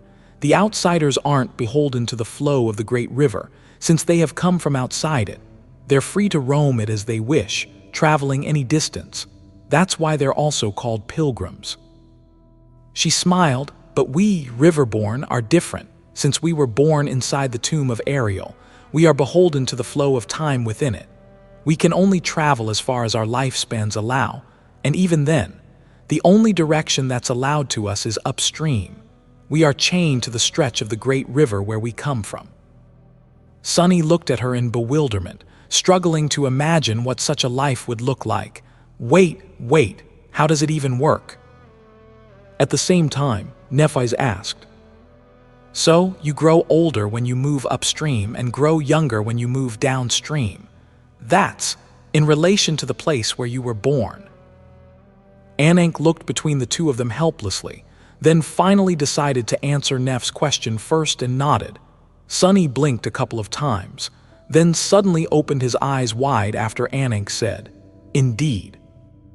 "Wait, does that mean that as long as you stay in place, you're immortal?" Our bodies won't age, my lord. That's not the same as being immortal. She looked at the sparkling expanse of the great river wistfully. "Actually, we Riverborn don't usually live that long, at least not in Weave. Life here's full of hardship, and the waters are dangerous, since we lived close to the desolate future. There are many corrupted coming from upstream, all of them immune to the flow of time. Things were fine when we had many outsiders among us, our elders, but as their number dwindled, it grew harder and harder to provide for ourselves and defend the city." The old woman's face grew dark. After all, it's not easy to fight an enemy that can attack and retreat freely while you lack the ability to pursue it. Still, we managed. Life in Weave might not have been easy or opulent, but it was blissful. At least mine was. Ananke fell silent, a faint smile on her lips. Sonny tilted his head and, unable to control himself, blurted out, "Now wait a minute."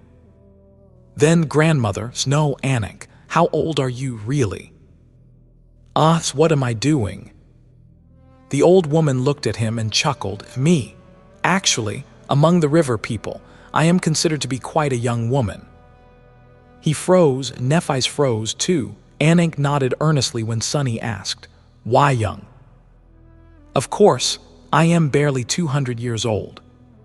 The outsiders and the Riverborn, the revelation of the difference between them was enough to boggle Sonny's mind.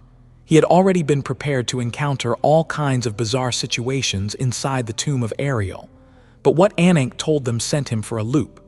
It was because Sonny had only considered the odd perils of the great river in relation to himself, not in relation to a whole civilization.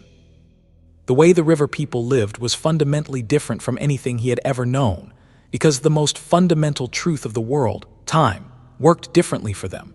The first settlers of the tomb of Ariel had all been outsiders, so how great must their shock have been when their children were born so different from them? How much pain did that division bring? How much sorrow? How much effort did it take for them to create an entirely new kind of society? With time, the number of Riverborn grew, while the number of outsiders dwindled. However, the civilization that Ananke had described couldn't function without the outsiders, who could travel the great river and served as the connective tissue between various cities established on it. What was it like for them? To see their children remain forever young? What was it like for the Riverborn? To watch their parents age when they never did? To see them leave when they couldn't? How did Riverborn children even become adults? Suddenly, the story of the followers of Weaver being chased far upstream gained a much darker undertone. Sonny shivered. The civilization of the great river turned out to be much stranger than he had thought.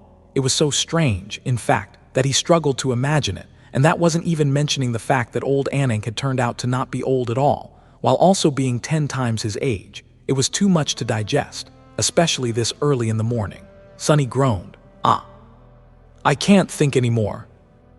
Sonny summoned the endless spring and washed his face, then opened Ananke's wooden box. There wasn't much food left inside, which made him sigh, taking out a teapot and a plate brimming with juicy braised meat, rolled in seaweed leaves. He sat down and stared at the 7 suns for a few moments. Dusk of fallen grace is one of the original Sybils. If Ananke, who was born long after they had entered the tomb of Ariel, is 200 years old, then what about Dusk? What about the Defilement? For how many centuries had the Sybils fought against the spreading corruption before losing all their cities except fallen grace? In other words, for how long had the enemy been growing stronger, while their potential allies had been growing weaker? Shaking his hand, he poured the tea into 2 cups and grabbed a seaweed roll. "No matter how long it has been, I need to grow stronger, too, and do it quickly." A few more days passed. Nephis had spent them diligently learning how to control the catch with the names, while Sonny mostly sat at the bow, looking at the water silently. Sometimes, he would allow himself to get distracted and either think about the tomb of Ariel or study the Estuary key. Almost all his time, however, was dedicated to mastering the 4th step of shadow dance. Feeling that he was on the brink of an epiphany, Sonny even abandoned sleep. The 7 suns rose and fell, but he remained motionless, his eyes veiled by deep shadows, and then, finally, in the twilight of dusk, Sonny suddenly straightened and opened his eyes wide. In his mind, countless memories, insights, and experiences clicked together with a deafening thunderclap.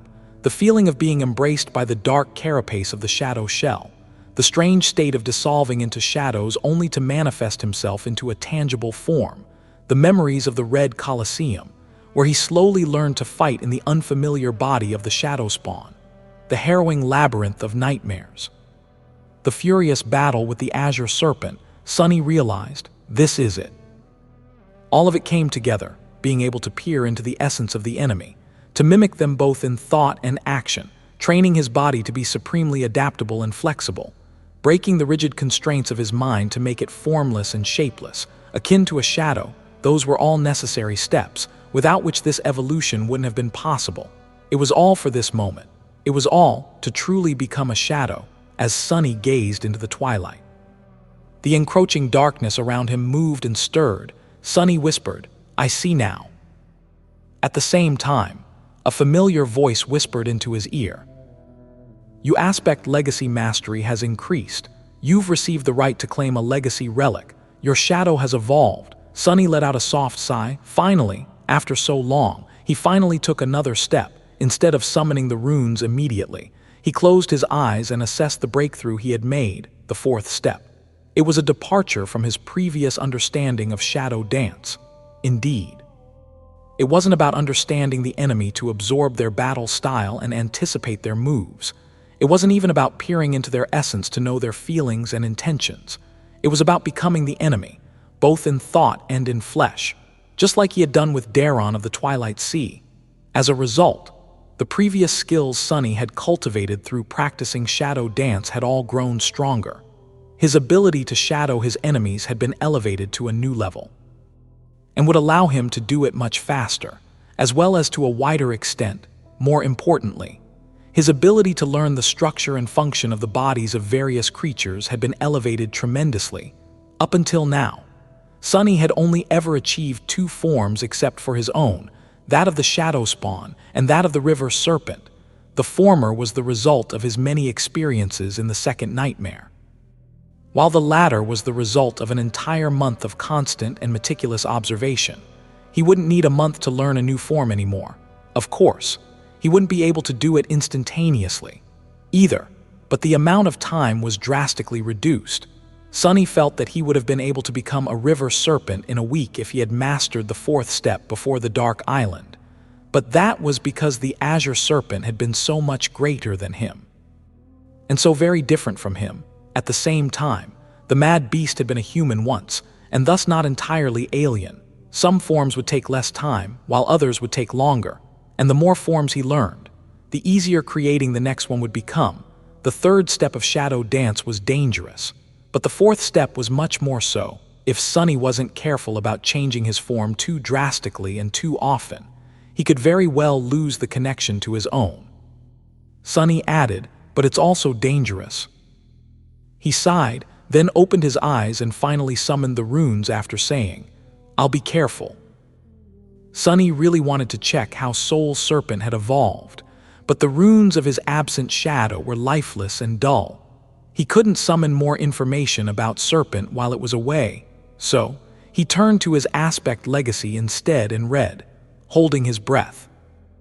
Aspect legacy, shadow dance. Shadow dance mastery level 4-7. First relic claimed, second relic claimed, third relic claimed, fourth relic claim, fifth relic unearned. Sunny lingered for a moment and then whispered quietly, "Claim." Nothing happened for a few seconds. Then, it seemed as though the world turned a little darker, and the spell spoke. "You've claimed an aspect legacy relic." Its words echoed above the flowing water. There was silence for a moment, and then the spell whispered, "You've received a fragment of Shadow's domain." Sunny froze, paralyzed by the whisper of the spell. Had he heard right? Had it really said, "a fragment of Shadow's domain"? Sunny asked, "What? Of a god's domain?" No, wait. What even was a divine domain, and how could there be a fragment of it? How could there be a fragment of any domain, for that matter? Weren't domains more concepts than things? What could a fragment of a concept look like? Sunny took a deep breath, trying to calm himself. Slow down, think, most importantly, don't fall off the catch. He was so out of it that he had almost swayed and tumbled over the side of the boat. Sunny was more than fed up with suddenly falling into water, thanks to the spell, so he hurriedly took a step back. Come to think about it, hadn't he heard something similar once? During the second nightmare, when they assaulted the Ivory City, the moon had been suddenly devoured by an enormous shadow, and the world was plunged into darkness. Sunny muttered, "A fragment of Shadow's domain." When that happened, Noctis said, that he hadn't expected Severas to possess a piece of Shadow's domain. Ivory Dragon Severax was a direct descendant of Sun God and an immortal saint, and yet it was strange for him to possess something like that. And now, Sunny received a piece of a god's domain, too. D-damn. Sunny needed a few minutes to calm down. During these minutes, his imagination ran wild. He fantasized about all kinds of developments, from immediately becoming a sovereign to instantly ascending to the divine rank. However, his rationality eventually won. It doesn't work like that. Indeed, possessing a fragment of someone else's domain didn't mean having one of your own. More than that, the Ivory Lord, who had used his piece of Shadow's domain to seal the moon and rob Noctis of his power, hadn't shown any ability above what a saint from a divine bloodline should have possessed. So, while the fourth aspect relic of Shadow Dance had to be immensely valuable, it was definitely not a broken cheat item that would turn Sunny into a god among men. Yes, but just what the hell is it, and what can it do? He threw a sideways glance at Nephis and Ananke, then turned back to the shimmering runes, asking, "And where the hell is it?" Sunny read the runes from the very first one: name, Sunless; true name, Lost from Light; rank, Ascended; class, Tyrant; shadow cores, 5-7; shadow fragments, 1448; 5000; memories, Silver Bell. The Crown of Twilight was the last memory on the list. The fragment of Shadow's domain wasn't among the memories. Neither was it among the echoes, shadows, attributes, or abilities. In fact, there was no indication of it anywhere. A single new rune appeared close to the end of the shimmering field of symbols. Sunny blinked as he stared in that direction, asking, "Wait, no, what's that?" Aspect abilities: Shadow Control, Shadow Step, Shadow Manifestation, Aspect Legacy, Shadow Dance, Flaw, Clear Conscience. Dream Anchor, Tower of Longing. He concentrated on the rune that had no meaning except for the lack of it, and there were suddenly a few more beside it. Sunny asked, "What are those question marks?" Sunny's heart skipped a beat. The new runes read, "Fragment of the Shadow Realm." Description: when Shadow made death, he has become death. Everything that Shadow swallowed died, and everything that died was swallowed by Shadow. Death was an absolute law, and thus, that which was ever changing no more. Time was an absolute law, and thus, that which was everlasting no more. Space was an absolute law, and thus, which was endless no more. Wielding time, space, and death, the gods defeated and bound their enemies. However, there were those who defied even absolute laws. One of these beings broke free of the Shadow Realm after being swallowed by it, and in doing so, splintered several small fragments of it. This is one of the fragments. By calling upon the fragment of Shadow Realm, its owner can summon a piece of Shadow's domain into existence. Sunny stared at the runes. Perplexed, then he stared at them some more. Finally, he dismissed them after saying, "H." An entire minute passed in complete silence. Well, I'll be damned. It seemed like he had finally encountered something that existed outside the purview of the nightmare spell, which was why the spell was struggling to integrate the Shadow Realm fragment into its generally all-encompassing system. All the question marks and the awkward placement of the fragment in the field of runes showed that much. For some reason, that made Sunny feel dark glee. He was reveling in the image of the spell being stumped and flustered. On second thought, though he quickly strangled that feeling, Sunny was more than certain that the spell could read his mind, and while it wasn't exactly alive, most likely, he wouldn't go as far as to say that the spell couldn't hold a grudge. No, it's completely understandable. I also can't make sense of that thing. Yeah. The point was that the fourth relic granted to him by Shadow Dance could make a fragment of the Shadow Realm descend into the world. What that entailed, exactly, Sunny wasn't sure. He had seen it happen once, in the second nightmare, and it caused the moon to be obscured by a giant shadow. Considering that he was a master of shadows and even one himself, something like that would definitely be very beneficial to him. It was just that Sunny had no idea what the summoning would cost him, how it would transpire, or what the actual process was. He didn't even know if it could be done only once, or repeatedly. which was why he was hesitant to experiment and find out. What would he do if the very first experiment turned out to also be the last time he could use the Shadow Realm fragment? As the seven suns drowned and the waters of the great river started to shine, Sunny sighed and shook his head. Well, at least, if I am surprised by how that thing works, my enemies will definitely be surprised much more. Then he shivered. If a fragment of Shadow's domain was the fourth relic of Shadow Dance, then what the hell would be the fifth? What about the seventh? Eventually, they ran out of food. Ananke's wooden box was now completely empty, except for the plates and cups that Sunny had washed and carefully placed back. There wasn't even wine left. Despite the fact that neither he nor Nephis were fond of alcohol, diluted or not, the old woman seemed stricken by guilt at the lack of things to feed them, although she wasn't that old anymore. Ananke looked to be in her 60s now. Her figure remained small and gaunt. Her back was as straight as an arrow. The cataracts disappeared from her eyes, revealing their original piercing blue color. The thin white hair of the elderly priestess turned gray and full, and although her tanned skin was still mapped with wrinkles, it wasn't brittle and transparent anymore. Her frailness and fragility were gone, replaced by wiry tenacity. Overall, she resembled quite a healthy old woman now. That old woman was currently pacing the wooden deck, crushed. No. What a blunder! I should have prepared more. Sunny and Nephis looked at each other in confusion. After a few moments of silence, Neph cleared her throat and said, "Grandam, Ananke, you don't have to worry about us. Sunny and I, we are both used to hunger and hardship. This is nothing." The old priestess looked at them silently. "But you're children of Weaver. How can I?" Nephis shook her head. "How do you think children of Weaver lived?" I don't know. Sunny sighed and leaned on the side of the ketch with a smile. "That one once spent 2 years traveling through desolate hells all alone. I recently led numerous refugees across 3,000 kilometers of abomination-infested mountains in bitter winter. We are used to storming the strongholds of dreadful horrors, clashing with titans, and surviving all kinds of unspeakable things. Hell, that one time, Nephis destroyed an entire sun. So believe her when she says that going a few days without food is nothing." The old woman stared at them silently for a while, her eyes wide. Finally, she took a deep breath.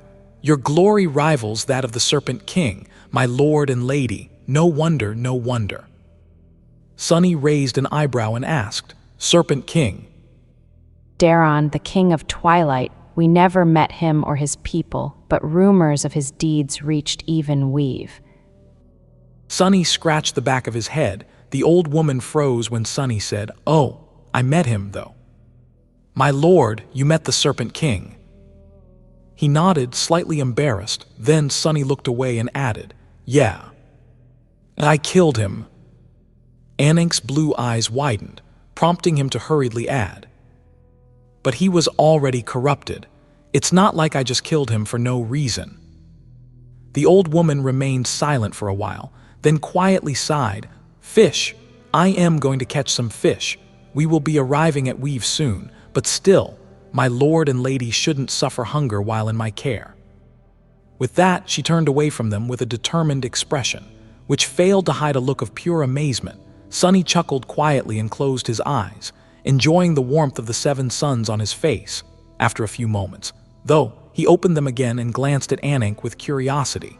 He still wasn't sure how exactly one went about catching fish in the great river.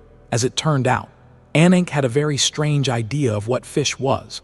First, she opened a hatch and produced several items from beneath the storage space beneath the deck: a large ceramic bottle, a bundled rope with a jagged hook attached to it, a set of heavy stone weights, and a scattering of softly shining soul shards, which were all stored in a transparent water skin that seemed to be made from a swim bladder. Then, she grabbed the bottle and climbed onto the helmsman bench, looking at the water from above. When Ananke opened the ceramic vessel, the stench of blood spread through the air. The bottle was, indeed, full of blood. The old woman whispered several words, which Sunny couldn't really make out despite hearing them clearly. At the same time, the catch suddenly started to slow down, and a subtle, imperceptible change spread through the world. He suddenly didn't feel as safe as he had before. Sunny heard her say, "Our concealment is broken." As Sunny tensed, Ananke poured the blood into the water and outstretched one of her hands. A whirlwind of sparks appeared around it, and soon, a long harpoon manifested itself into existence, rising the harpoon above her head. The old woman inhaled deeply, and then spoke one more word aloud. In the next moment, it was as though an invisible and intangible shockwave spread outward from the ketch. Sunny didn't know what its purpose was, but he felt something stir deep within his soul. The thick blood dissolved in the water, causing it to turn red. Then, as if responding to a call, a swift shadow shot toward the ketch from the deep. Sunny scrambled to his feet, but before he could do anything, Ananke's wiry arm whipped forward, and her harpoon tore through the air with a fierce whistle. It plunged into the water and disappeared from view. Sunny cursed. Crap. A minute later, the old woman dragged the corpse of a fallen nightmare creature onto the deck. The abomination wasn't too large, with a grotesquely deformed body and flesh that resembled a sponge. Sunny shivered in disgust. The old woman shook her head when Sunny asked, "We are going to it, that." "No, my lord, this is simply the bait." She summoned a curved knife and skillfully sliced the carcass of the creature open. Its blood refilled the ceramic bottle, while its soul shard joined the others in the transparent water skin. Finally, Ananke lodged the jagged hook in the abomination's flesh, attached the stone weights to it, and pushed the bladder of soul shards inside. Everything was done neatly, with practiced speed and precision, as if she had performed these actions 1,000 times before. Sunny and Nephis watched her silently. Eventually, he rolled his shoulders and asked, "If this is the bait, then what exactly are we catching?" Hearing his question, the old woman smiled. "This close to weave. I hope it's a big maw. Their meat is very tender." Before they could ask what a big maw was, she grunted and threw the dead abomination, as well as the stone weights, over the side of the ketch. As the bundle of rope swiftly unfolded, Ananke swiftly tied its end to a wooden post at the stern of the ketch with a sophisticated knot. Soon, the bleeding carcass of the nightmare creature was being dragged a fair distance behind the boat, slowly sinking into the great river. The old woman took up her harpoon again, this time gripping it with some tension. Her weathered face, however, was calm. After waiting for a few minutes, she sighed. Usually, it would be an entire fishing party challenging the depths, but I am the only one left, so. Ananke remained silent for a moment, and then smiled. "Don't worry, my lord and lady, my harpoon has yet to miss. The fishes I catch never manage to swallow me up, either, and they won't today." Sunny and Nephis silently looked at each other, then summoned their weapons. However, there was no need, when something massive finally rose from the depths, attracted by the scent of blood and the fragrance of soul essence. Ananke swiftly readied her harpoon, gazed at the water, and sent it flying with one decisive motion. Soon, they were roasting the meat of a corrupted monster over a bronze brazier. The fish the old woman had caught turned out to be a giant shark-like creature whose body was covered in tough bone armor. However, the harpoon had slid past the bone plates in the only spot where it was possible, above the creature's hidden gills. Sunny didn't know what enchantments Ananke's weapon possessed, but after striking the abomination in its weak spot, the harpoon killed the big maw in one blow.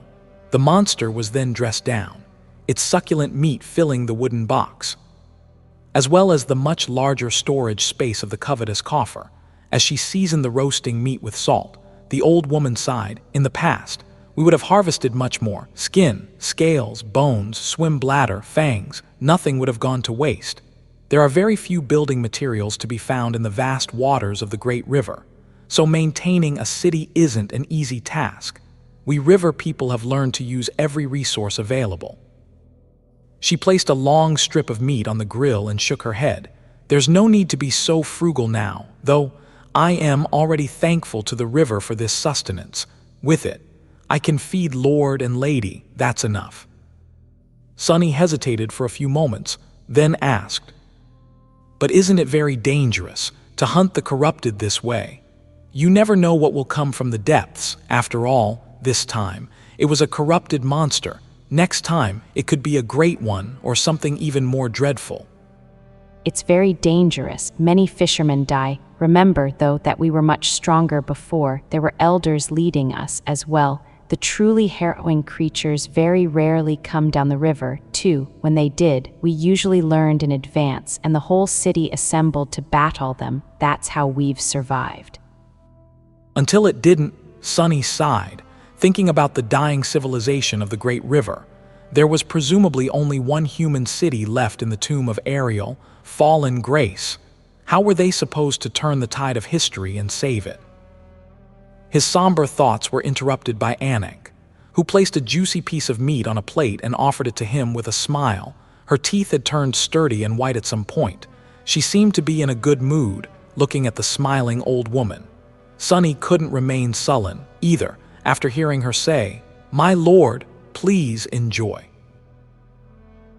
2 days later, something finally appeared on the horizon. It was a shining dot at the start, but as the ketch drew closer, the shape of a distant lighthouse could be seen, with sunlight reflecting from its polished bronze spire. This was the first human-made structure that Sunny and Nephis had seen in the nightmare. Looking at it filled their hearts with emotions. Nephis, especially, looked at the lighthouse with a distant expression, its radiance reflected in her eyes, illuminating their ineffable depths. Sunny shifted and turned to Ananke, who was still holding the steering oar. She lingered for a few moments after Sunny asked, Have we reached Weave? A boundary of it, yes. The old woman fell silent after that, and Sunny returned to Nephis, noticing her distant, almost forlorn expression. He asked, hearing Ananke say, "A boundary of it, yes. Are you thinking about your first nightmare?" She nodded slowly, with a sigh. Sunny placed a hand on Neff's shoulder and pulled her closer, allowing her to lean on him slightly. He didn't say anything, and neither did she. Together, they watched the lighthouse draw nearer. Soon, the ketch moved close enough for them to see the details. The lighthouse stood on a small island. That island, however, wasn't a natural one. Instead, it seemed to have been crafted from the carapace of a sea monster and floated on water. Supporting a large and solemn hall built of dark stone, the lighthouse rose from the hall, serving as its tower. There was a long wooden pier protruding into the flowing waters of the great river. As well, the strangest part, however, was that the island didn't seem to be drifting with the current. Instead, it remained firmly in place. Another startling detail was that the dark lighthouse with its shining spire wasn't a lighthouse at all. Instead, it was a windmill. Its long blades rotated slowly, pushed by the wind, white fabric rippling slightly as it circled between land and sky. The island looked quite surreal, especially after weeks spent seeing nothing but flowing water, but it must have been really beautiful at night, illuminated from below by the opalescent radiance of the river. Ananke finally spoke, her voice a little low, saying, "This is the house of parting. This is the house of parting. It's the furthest point of Weave as one travels upstream." Ananke's voice sounded uncharacteristically dispirited as Sunny repeated, "House of parting. It's a windmill." Yes, my lord, the tower harvests the wind to maintain the island. Ananke lingered for a second and then added, "The cities of the Great River are actually more akin to flotillas, each consisting of many city ships, some small like this one, some spanning dozens of kilometers across. They migrate sometimes, but mostly they have to stay in place. There's nothing to anchor a ship to on the Great River, though." Nephis raised an eyebrow. "Is the Great River so deep that no anchor can reach its bottom?" It's not that the floor of the Great River is too deep, it's that it doesn't exist. No one has ever managed to reach it, at least, so we had to find other ways. She pointed to the rotating blades of the towering windmill. There are various ways to make a city ship resist the current, from mundane ones to magical. The House of Parting, you can't see it from here, but there's a great water wheel at the back of the island, constantly propelling it forward at the same speed as the river pushes it back. Its mechanism is mostly powered by the current itself, but the windmill lightens the burden significantly. She sighed. The island's mechanism is on the brink of collapse. Now, I've tried to repair it as well as I could, but but my knowledge is insufficient to keep an entire city from breaking apart. There's little point to, anyway. Sunny and Nephis looked at the dark windmill, feeling a sense of awe. The island in front of them was actually the creation of incredible human ingenuity, a floating city district that used the wind and the power of the great river itself to fight against the currents of time. Even now that the people of Weave were gone, it was still pushing forward, refusing to become a thing of the past. The ketch approached the island in solemn silence. As it drew close, Ananke released the wind, filling the sails, skillfully guided the boat to the pier, and moored it to the pier with a piece of rope.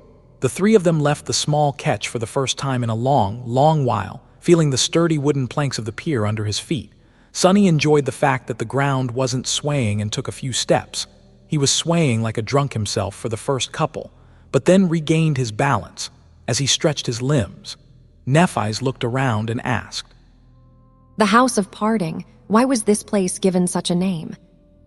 Ananke smiled faintly as she headed toward the stone hall and gestured for them to follow. It's the point of Weave that's the furthest upstream. You know that the bodies of Riverborn like me don't age. However, humans aren't created to be immortal. If one lives for too long and her soul grows weary, she might want to rest in the embrace of shadow. The old woman turned around and looked at her ketch, tied to the pier of the House of Parting. When that happens, the one leaving comes to the House of Parting. Those who love them come too. To say farewell, they prepare a feast and celebrate. When all is said and done, the weary Riverborn set sail to go on their last journey. They sail far, far upstream, until they reach the end of their lifespan and pass away, one way or another. Ananke lingered for a while and then added wistfully, Actually, I considered going on such a journey too, before receiving a dream of your arrival. Ironically, I ended up repeating all the same steps, stopping just shy of the last one. It feels strange to return to the House of Parting from upstream alive. She chuckled and shook her head. There are two of these houses. The other one is situated at the furthest point of Weave downstream. All other human cities on the Great River are the same, I'd imagine. The lower house is meant for those who weren't given a choice and died an untimely death. Their bodies, if recovered, are sent downstream to return to the estuary, the origin of everything. Of course, every outsider departs on their last journey from the lower house as well. Sunny tilted his head, thinking, if the bodies of all perished outsiders were sent downstream, and the estuary was the source of the defilement, was that how Dusk of fallen grace had ended up becoming a nightmare creature? Or had she succumbed to corruption first, and was given the river burial as a result? She had been wearing a burial shroud when they first met. After all, is she a friend or an enemy? Ananke sighed. My lord and lady, we will spend the night here. I will retrieve some of the supplies I stored on this island, and in the morning, we will continue on the way to Weave proper. There will be more supplies for you to take downstream there, so I hope you don't mind. Sunny felt that spending the night in a place called the House of Parting was a bit ominous, but he wasn't going to refuse a night of sleeping on solid ground, with a roof over his head, out of superstition. More than that, while he and Nephis had enjoyed plenty of rest on the way, Ananke had mostly stayed awake, controlling the ketch and preventing anything dangerous from happening to them. She had to take a break, too. He nodded. The old woman nodded, and continued walking toward the great hall after Sunny said, Of course, guide the way. Her steps were light and energetic. By the time the 7 suns fell into the river, the 3 of them were inside the House of Parting. The interior of the grand hall was beautiful and solemn, but at the same time strangely modest. The followers of Weaver hadn't been a prosperous nation. After all, looking at the decor of the stone hall, Sunny could clearly see which ornaments and decorations had been inherited from the original outsiders, who came from the dream realm, and which were crafted by their Riverborn descendants. Despite being attentive and earnest artisans, the Riverborn were clearly much less sophisticated than their ancestors, not to mention extremely limited in terms of resources. In fact, he was surprised by some of the things he had seen already. The wood that Ananke's ketch and the pier of the House of Parting were built of, for example, where had it come from? The fruits that she had treated them to, as well. There was no soil anywhere on the great river, so how could there be trees? How could there be flour to bake pies and tea leaves to brew tea? Curious, he asked the old woman about it. She smiled. The trees, and there are floating gardens and fields in Weave. They aren't too large, of course, because the surface of the city is limited, so we can only afford to eat fruit, bread, and rice on special occasions. Most of the year, the river people eat what the river gives. Sunny looked down, suddenly feeling guilty, so the delicious food he and Nephis had been enjoying was something that Ananke herself hadn't tasted often. They were currently in one of the smaller chambers of the House of Parting, the old woman preparing to cook them a late supper. He had been rather complacent in allowing her to take care of them, mostly because it felt great to be pampered by someone caring and kind, but also because Ananke was strangely adamant about treating Sunny and Nephis with utmost dedication. However, he suddenly wanted something else to happen today, walking over to the old woman.